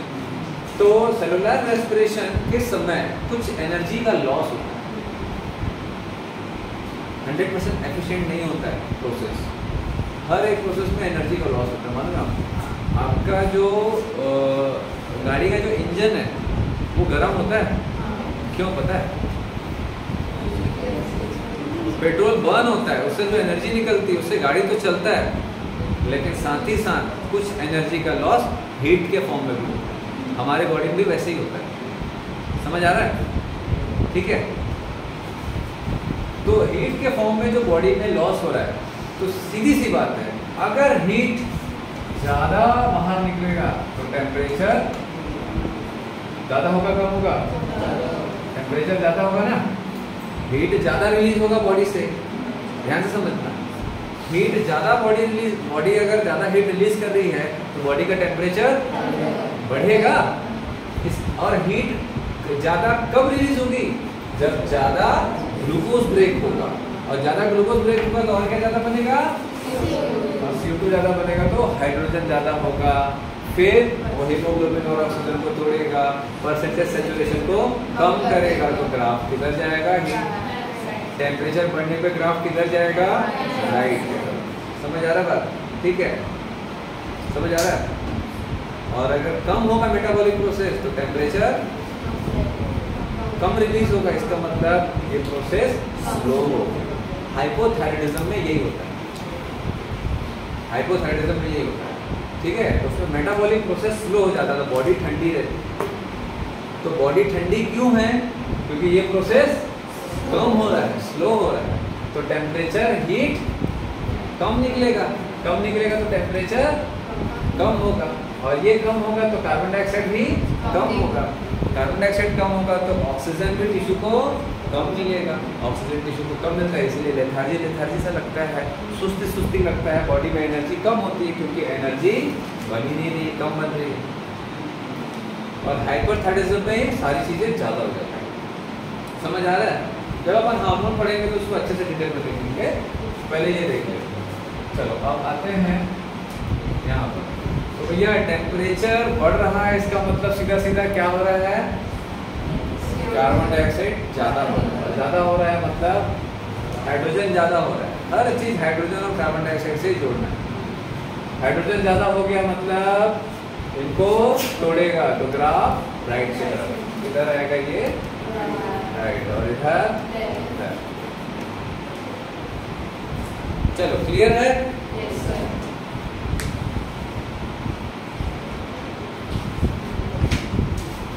रटना है क्या इसको?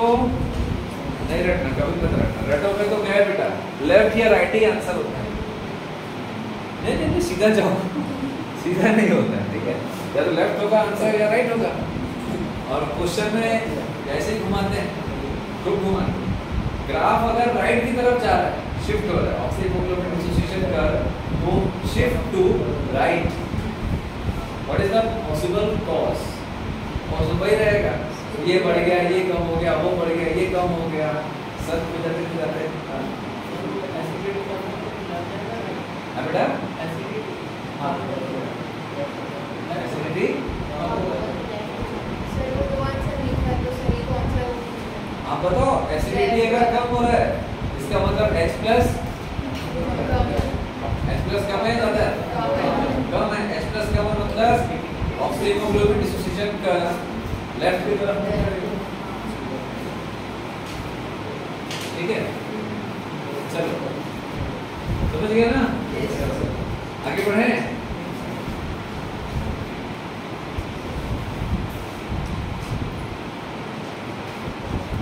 मेरे बाद 10:30 के बाद 10:30 है ना?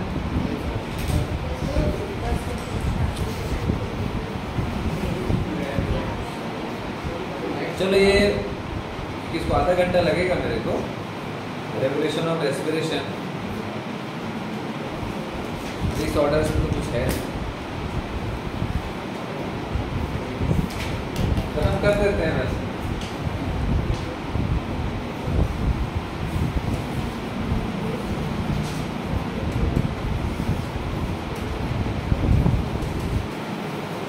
बहुत सिंपल सा है, रेस्पिरेशन या ब्रीथिंग को रेगुलेट कैसे किया जाता है ना।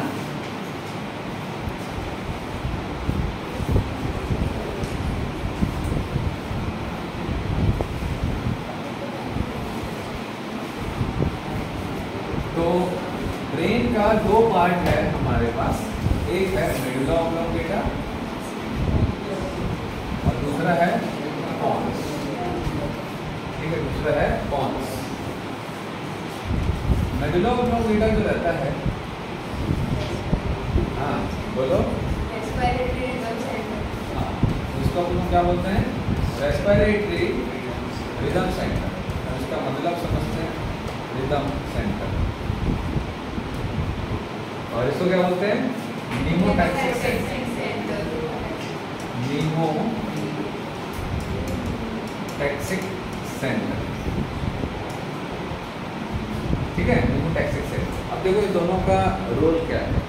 जैसे आप नॉर्मली जो सांस ले रहे हो छोड़ रहे हो, ठीक है, इनवॉलेंट्री ब्रीथिंग है ना, it controls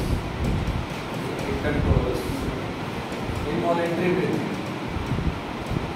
rhythm of involuntary breathing मतलब इंस्पिरेशन एंड एक्सपिरेशन। तो इंस्पिरेशन हुआ फिर एक्सपिरेशन हुआ, इंस्पिरेशन होते ही नहीं जाता है, इंस्पिरेशन हुआ फिर एक्सपिरेशन होगा। ये जो नॉर्मल ब्रीथ इन ब्रीथ आउट जो हो रहा है हमारी बॉडी में, ठीक है, कंटिन्यूअस, उसको मेडुला कंट्रोल करता है, that is the part of hindbrain. ठीक है, pons is also a part of hindbrain. ये क्या करता है, ये स्विच ऑफ सेंटर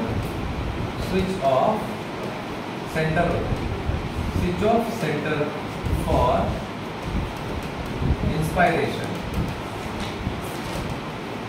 और breathing, switch off centre for inspiration और ब्रीथिंग। अभी देखो ध्यान से समझना, इधर देखो,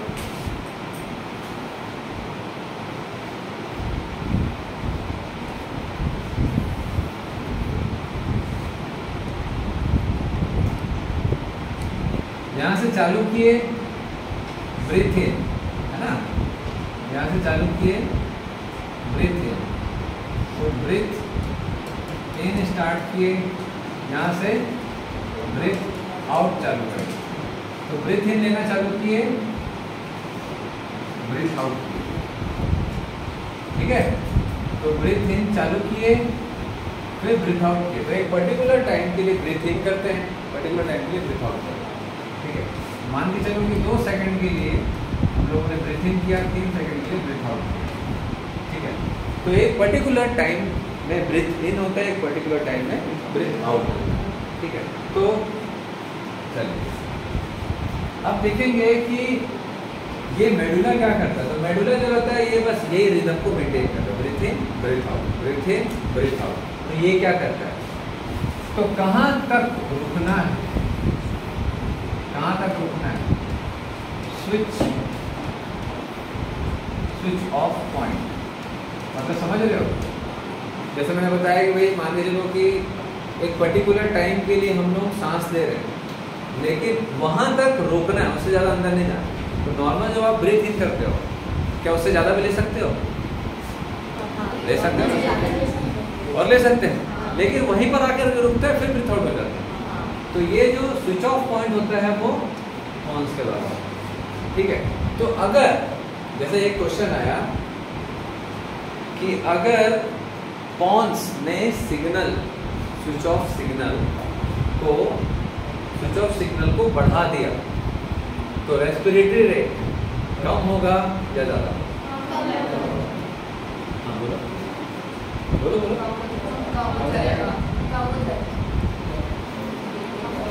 अच्छा, मैंने क्या पूछा, पॉन्स ने अपना सिग्नल को बढ़ा दिया चलो इसको लिख देते हैं।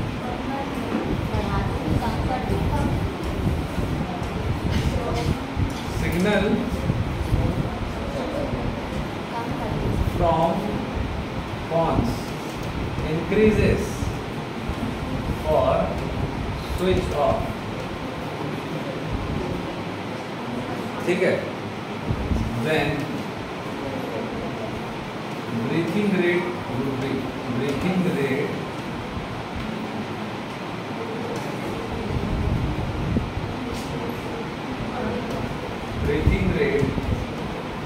बढ़ेगा या कम होगा?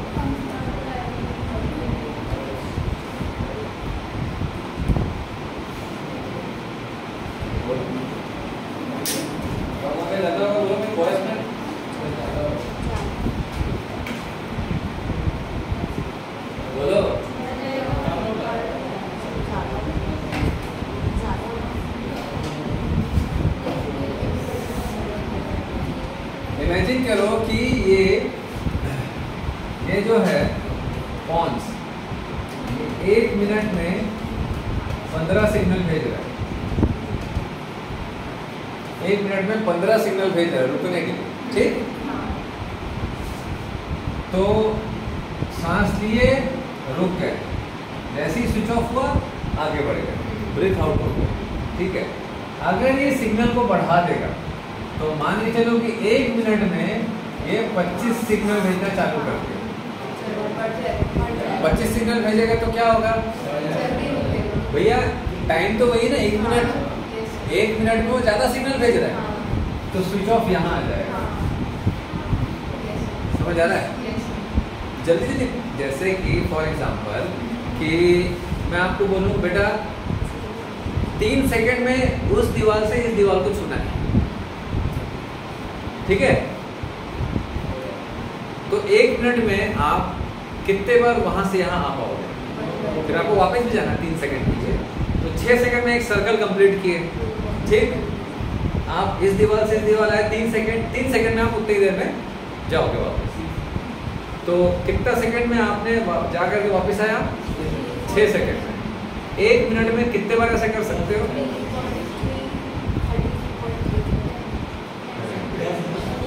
दस ही बार।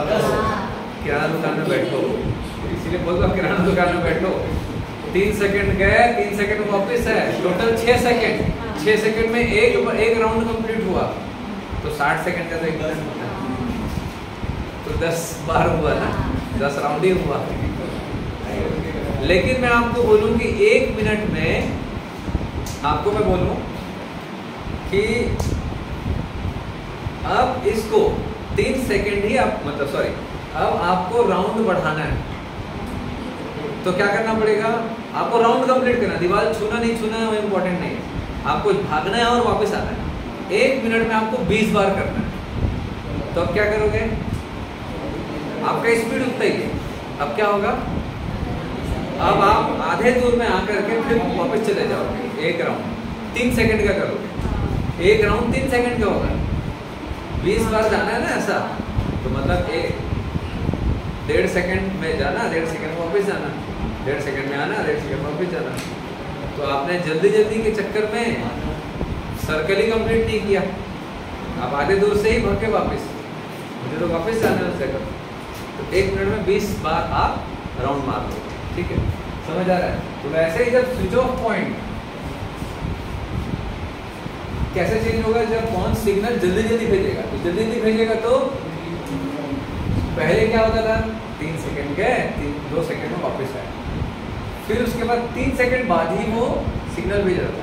तो जल्दी जल्दी भेजेगा 1 सेकंड में, तो 3 सेकंड से पहले सिग्नल भेज दिया, जल्दी जल्दी में 3 सेकंड से पहले सिग्नल भेज दिया, तो यहाँ पर 2 सेकंड में तो रेस्पिरेटरी रेट बढ़ जाता है। समझ आया कि नहीं? तो ये काम होता है। तो कई बार अपना सांस लेते रहते, उसके बाद एक समय के बाद हमको जबरदस्ती रुकना पड़ता है, ठीक है? तो ये जो रुकने वाला काम कौन सा? क्लियर है बात? तो ये हो तो हो गया regulation of respiration bye nervous system, ठीक है, हमारे ब्रेन के द्वारा। क्लियर है बात? चलो इसको लिख लो, जो करना है कर लो, फिर अपन देखते हैं आगे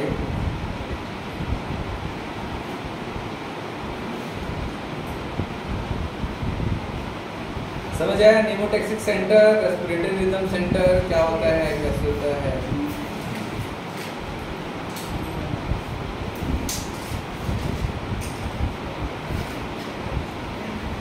तो मेनली जो है रिदम को कौन मेंटेन कर रहा है भैया? भगा दूंगा, वो भगा दूंगा। तो प्राइवेट में कर लेंगे, तुम जाओगे प्राइवेट में? हाँ मनीष तो जाएगा, वो बताया मेरे को। प्राइवेट में हमारा टेंशन नहीं लेना है मेरे को। जाओगे प्राइवेट में? जाओगे? इससे कम पहला। हाँ तो फिर पढ़ते क्यों नहीं बेटा? ऐसे पढ़ते हैं।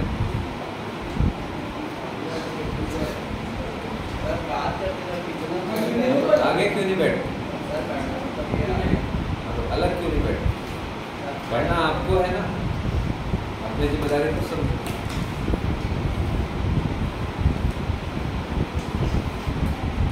चलो हटा दूं।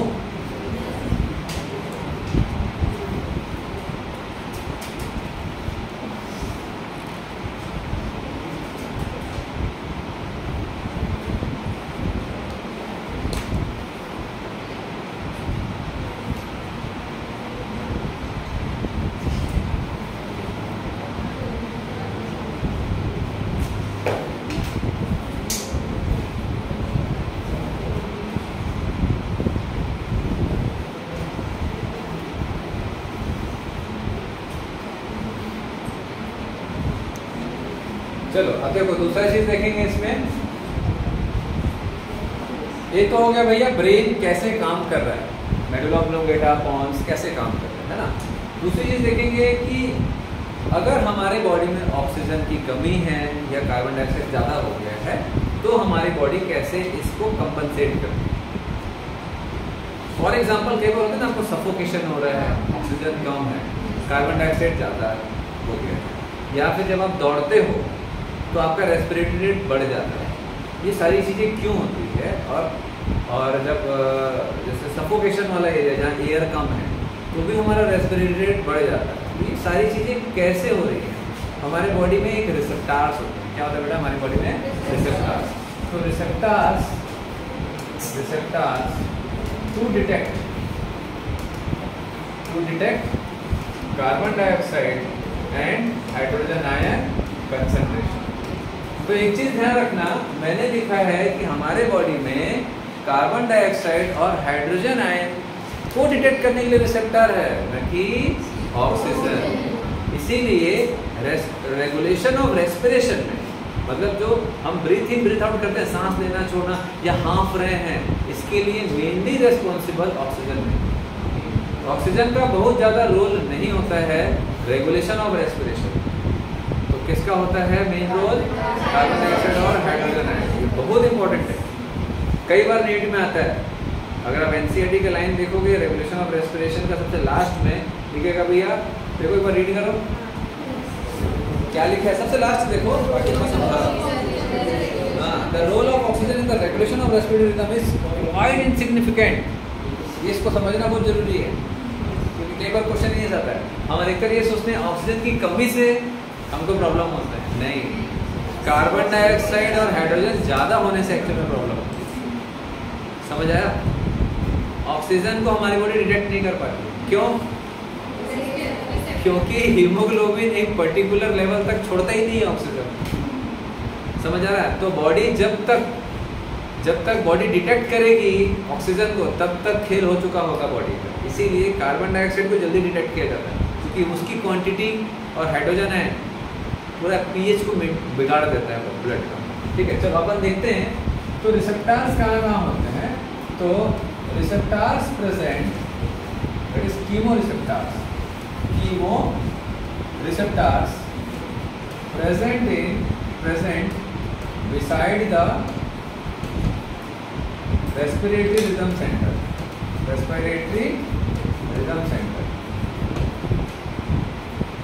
ठीक है, रेस्पिरेटरी रिदम सेंटर कौन सा है भैया? मेडुला। और दूसरा जो रहता है रिसेप्टार्स, कहाँ प्रेजेंट होगा? Receptors, that is chemoreceptors present in aortic arch aortic arch and carotid body, तो कैरोटिड आर्टरी में, ठीक है, समझ आ रहा है? Yes. चलो लिखो फटाफट।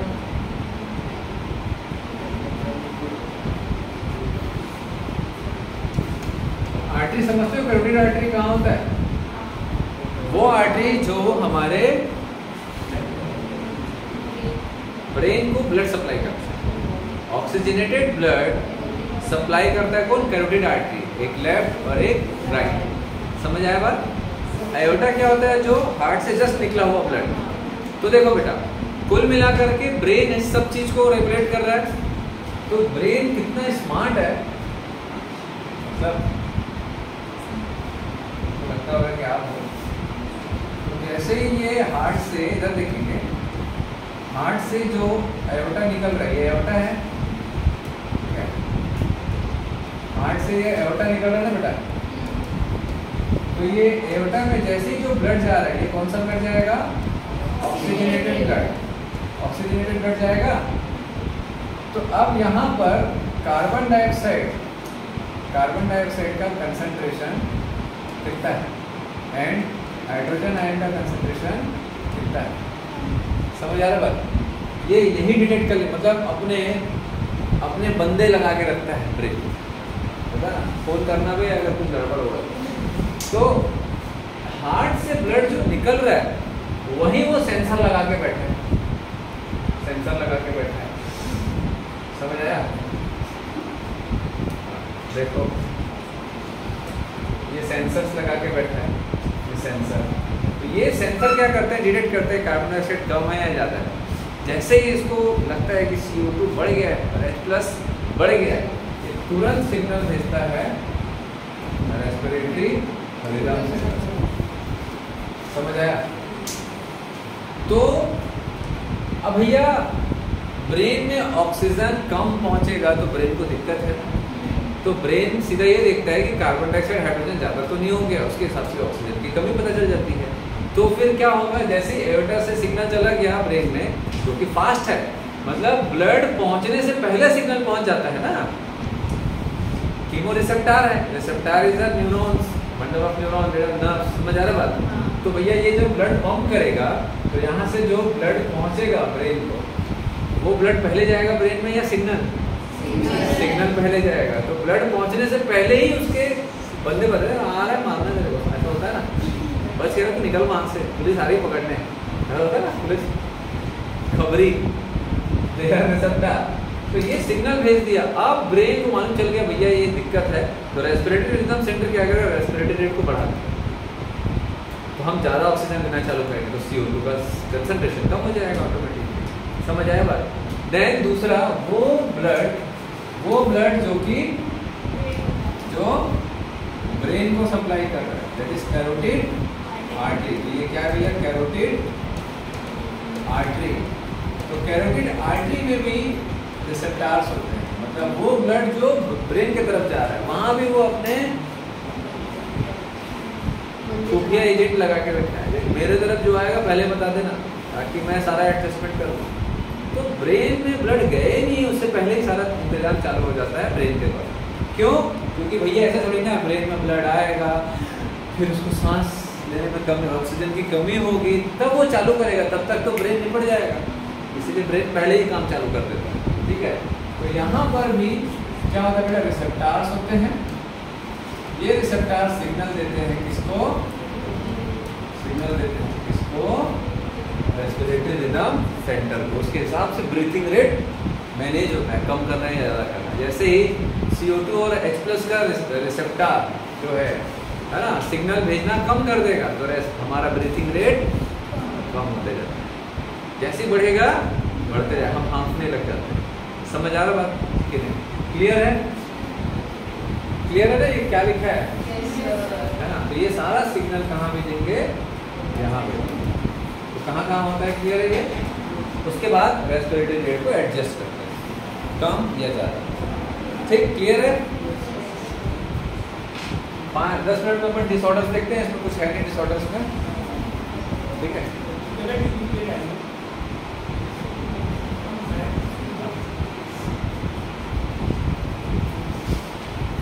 हो गया? तबीयत खराब। हाँ चलो, अब क्या देखेंगे? डिसऑर्डर्स। अब ये छोटा सा टॉपिक है, नेक्स्ट क्लास के लिए क्या बचाएंगे? Disorders. Disorders of respiratory system. तो क्या क्या है इसमें? सबसे पहले अस्थमा। अस्थमा अस्थमा का 2-3 चीजें आती हैं। सबसे पहली बात, ये डिसऑर्डर किसका है भैया? लंग्स का नहीं, सांस लेने वाला, सांस की सांस लोगों को। It is a chronic disorder. It is a chronic समझते हो? सबसे पहली बात, ये क्रोनिक डिसीज है। क्रोनिक डिसीज का मतलब जो लंबे समय तक बीमारी होती है, जो लंबे समय की बीमारी होती है, ये क्या बोलते हैं? Chronic disorder. तो इसमें देखो एनसीईआरटी में जो लिखा है एक्चुअल में बस उतना ही आता है, सच बताओ, इसीलिए कुछ एक्स्ट्रा पढ़ने की जरूरत है। अस्थमा में क्या हो रहा है? Breathing difficulty. अब देखो क्यों होता है, देखेंगे। ब्रीथिंग डिफिकल्टी जैसे फॉर एग्जांपल कि ये ट्रैकिया है, ये ब्रोंकाई है, ये लंग्स है, ठीक है। ये जो ब्रोंकाई है, इसमें इन्फ्लामेशन हो जाता है। इन्फ्लामेशन मतलब स्वेलिंग हो गया भैया, यहाँ स्वेलिंग हो गया। तो स्वेलिंग हो जाएगा तो क्या हो जाएगा भैया? ये एयरवे था, स्वेलिंग होगा अंदर की तरफ, तो इसका एयरवे पैसेज कम हो जाएगा, है ना। और स्वेलिंग बढ़ेगी और कम हो जाएगा। कुछ नहीं कर रहे हैं, बढ़ते ही जा रहा है।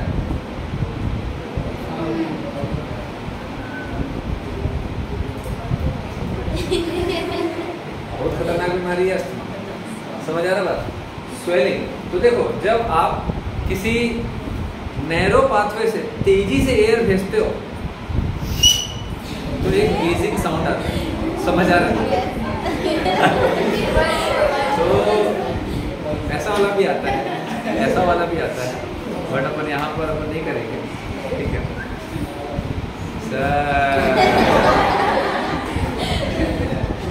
स्कूल कॉलेज में।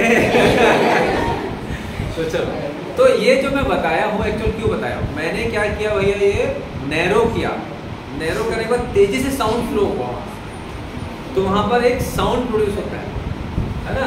तो जब ये बहुत नैरो हो जाएगा और हम अब नैरो हो जाएगा तो एयर कम जाएगा लंग्स में, तो हमारी बॉडी में CO2 बढ़ गया, तो हम क्या करेंगे? ब्रीथिंग बढ़ेगा, तो ऐसे एक साउंड आता है, व्हीजिंग साउंड बोलते हैं। ऐसे आता है ना? Yes, sir. तो इसमें ना कैरेक्टरिस्टिक फीचर है क्या? व्हीजिंग साउंड।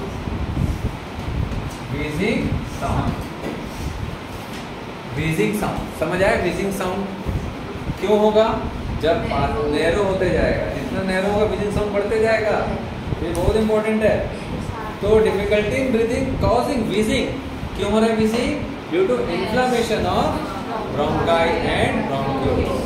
क्लियर है? बहुत बार आता है नीट में ये क्वेश्चन, ठीक है। अस्थमा एक इसका कॉमन डिसीज है बेटा, and it is allergic. Obviously mainly ये एलर्जिक होता है, ये एलर्जिक होता है। एलर्जी ठंड से, गर्मी से, पॉलन ग्रेन से, केमिकल से, किसी स्मेल से, किसी से भी हो सकता है। ये एक एलर्जिक रिएक्शन, ठीक है। चलिए देन उसके बाद नेक्स्ट क्या देखेंगे? हाँ बेटा, पंप जो रहता है वो ब्रोंको डायलेटर है और इन्फ्लेमेशन को कम करता है। एंटी इन्फ्लेमेटरी यूज किया जाता है, ब्रोंको डायलेटर यूज किया जाता है। तो पंप होता है ब्रोंको डायलेटर होता है, तो वो ब्रोंकाई को डायलेट करता है। ध्यान रखना, ट्रैकियो डायलेटर नहीं है, ब्रोंको डायलेटर, क्योंकि ब्रोंकाई और ब्रोंक्यूल में इन्फ्लेमेशन होता है। समझ आया? ठीक है। तो वो क्या करता है? पैसेज को वाइड कर देता है, जैसे कि एयर फ्लो फिर से बढ़ जाता है। एम्फाइसीमा, एम्फाइसीमा, किसी का नाम सीमा तो नहीं है क्या? कोई नहीं सीमा। तो बहुत पुराना नाम है सर, आउटफिटेड। मम्मी उनकी चाची की लोगों का रहता है, सीमा, गरिमा। चलो, तो एम्फाइसीमा क्या है बेटा? ये भी इम्पोर्टेंट है। देखो एकदम बस 3 ही आता, ज़्यादा कुछ आता नहीं, तो बहुत इम्पोर्टेंट है। क्यों इम्पोर्टेंट है? Because they caused by cigarette smoking.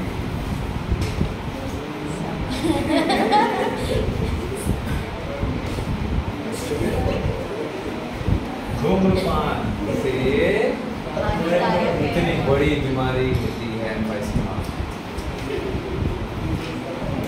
देख लो बेटा।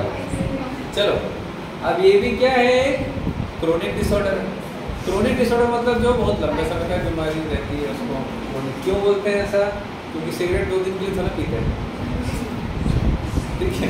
एक बार चालू हुआ तो क्लास आने से पहले सर, फिर बीच में ब्रेक, सर आप मेरा टाइम हो गया है, सर आप एक्स्ट्रा क्लास ले रहे हो, एक्स्ट्रा टाइम ले रहे हो, पानी ठेला वाला वेट कर रहा होगा, साहब आया नहीं यहाँ चाय पीने। चलो, तो ये रेस्पिरेटरी। अब देखो बेटा, होता ये है कि जो आप सिगरेट, मतलब जो आप नहीं, मतलब जो लोग सिगरेट पीते हैं, ठीक है, तो जो डस्ट, उसमें जो धुआं जाता है, धुआं अगर आपको दिख रहा है मतलब उसमें डस्ट है, सीधी सी बात। धुआं अगर दिख रहा है तो वो उसमें डस्ट है, तो वो डस्ट जो रहता है वो लंग्स में जाता है। अब कई लोग बोलेंगे सर मुंह में भर के फेंक देते हैं। नहीं बेटा, पूरा अंदर जाता है, समझ आ रहा बात? सर पढ़ाते हैं बाबा, ठीक है, तो मालूम होना चाहिए। तो पूरा अंदर जाता है लंग्स तक। तो मेनली कोई भी एयर जब लंग्स में जाता है तो ऑब्वियसली वो पूरा एल्वेलाई तक जाता है, एल्वेलाई तक जाएगा। धीरे धीरे समय के साथ एल्वेलाई में क्या होता है बेटा, वो जो डस्ट पार्टिकल्स हैं वो जमा, क्योंकि वो रिमूव नहीं हो सकता। मैंने बताया था ब्रोंकाई या ब्रोंक्यूल्स का ही जो पार्टिकल है, वो डस्ट पार्टिकल जो रहता है वो म्यूकस के थ्रू रिमूव होता है। समझ आया? तो यहाँ पर ये किसको डैमेज कर रहा है कुल मिलाकर के? समझ आ रहा है? एल्वेलाई को डैमेज कर रहे हैं। तो एल्वेलाई का जो सरफेस है वो धीरे धीरे यहाँ पर बढ़ते जाएगा। तो क्या होगा बेटा, इसमें ऑक्सीजन जो रहता है, ये जो ट्रांसफर हो रहा है, ये डिक्रीज हो जाएगा। समझ आ रहा बात? ठीक है, तो ऑक्सीजन और कार्बन डाइऑक्साइड का एक्सचेंज कम होना चालू हो जाता है, ठीक। और यहाँ पर डस्ट पार्टिकल है तो फिर इन्फ्लेमेशन चालू होगा, तो फिर खांसी से लंग में पानी भरने लग जाता है ना, ठीक है। चलिए लिख लो इसको।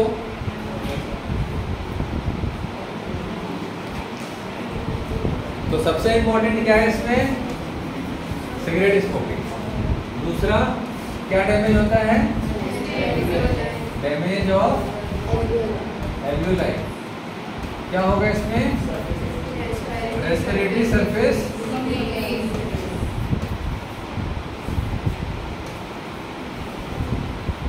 डिक्रीजेस, ठीक है।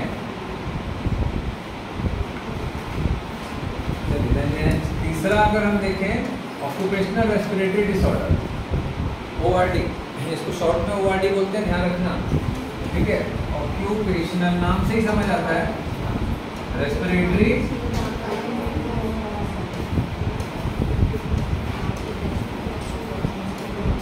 मेरी राइटिंग को मैच नहीं कर पा रहे हैं, स्पीड को बहुत पीछे हो जा रहा है। ऑक्यूपेशनल रेस्पिरेटरी डिसऑर्डर, इसका मतलब क्या बेटा, जैसे कि जो पत्थर खदान होता है, कोयला खदान होता है, वहाँ जो डस्ट पार्टिकल्स होते हैं, वहाँ काम करते हैं। विदेशों में तो खूब मास्क वास्क N95 ऐसा बड़ा बड़ा दिखते होंगे आप लोग, माइंस में काम करते हैं। और हमारे यहाँ गमछा है ना बाबू, ठीक है, समझ आ रहा है। कई लोग तो रॉकी भाई होते हैं, कुछ नहीं, गमछा वमछा नहीं पहनेगा, वो ना ऐसे ही खोलेगा, ऐसे डस्ट पार्टिकल लेगा, घर जाके मारेगा, सोएगा, समझ आ रहा है? सारा डस्ट बाहर। तो ये ना धीरे धीरे जो डस्ट है वो लंग्स में अंदर घुसेगा और वो डस्ट पार्टिकल एल्वेलाई में जाएगा, एल्वेलाई में पूरा ऐसा सरफेस बन जाता है, ठीक है, समझ आ रहा है बात? स्मोकिंग से तो जो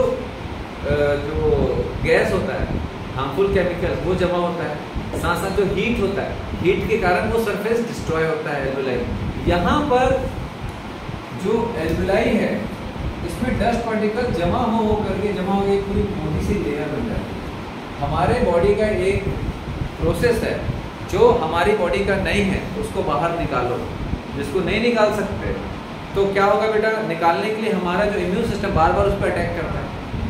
अगर वो नहीं निकाल सकता, डस्ट को कैसे निकाल देगा WBC, उसको खा कैसे लेगा डस्ट।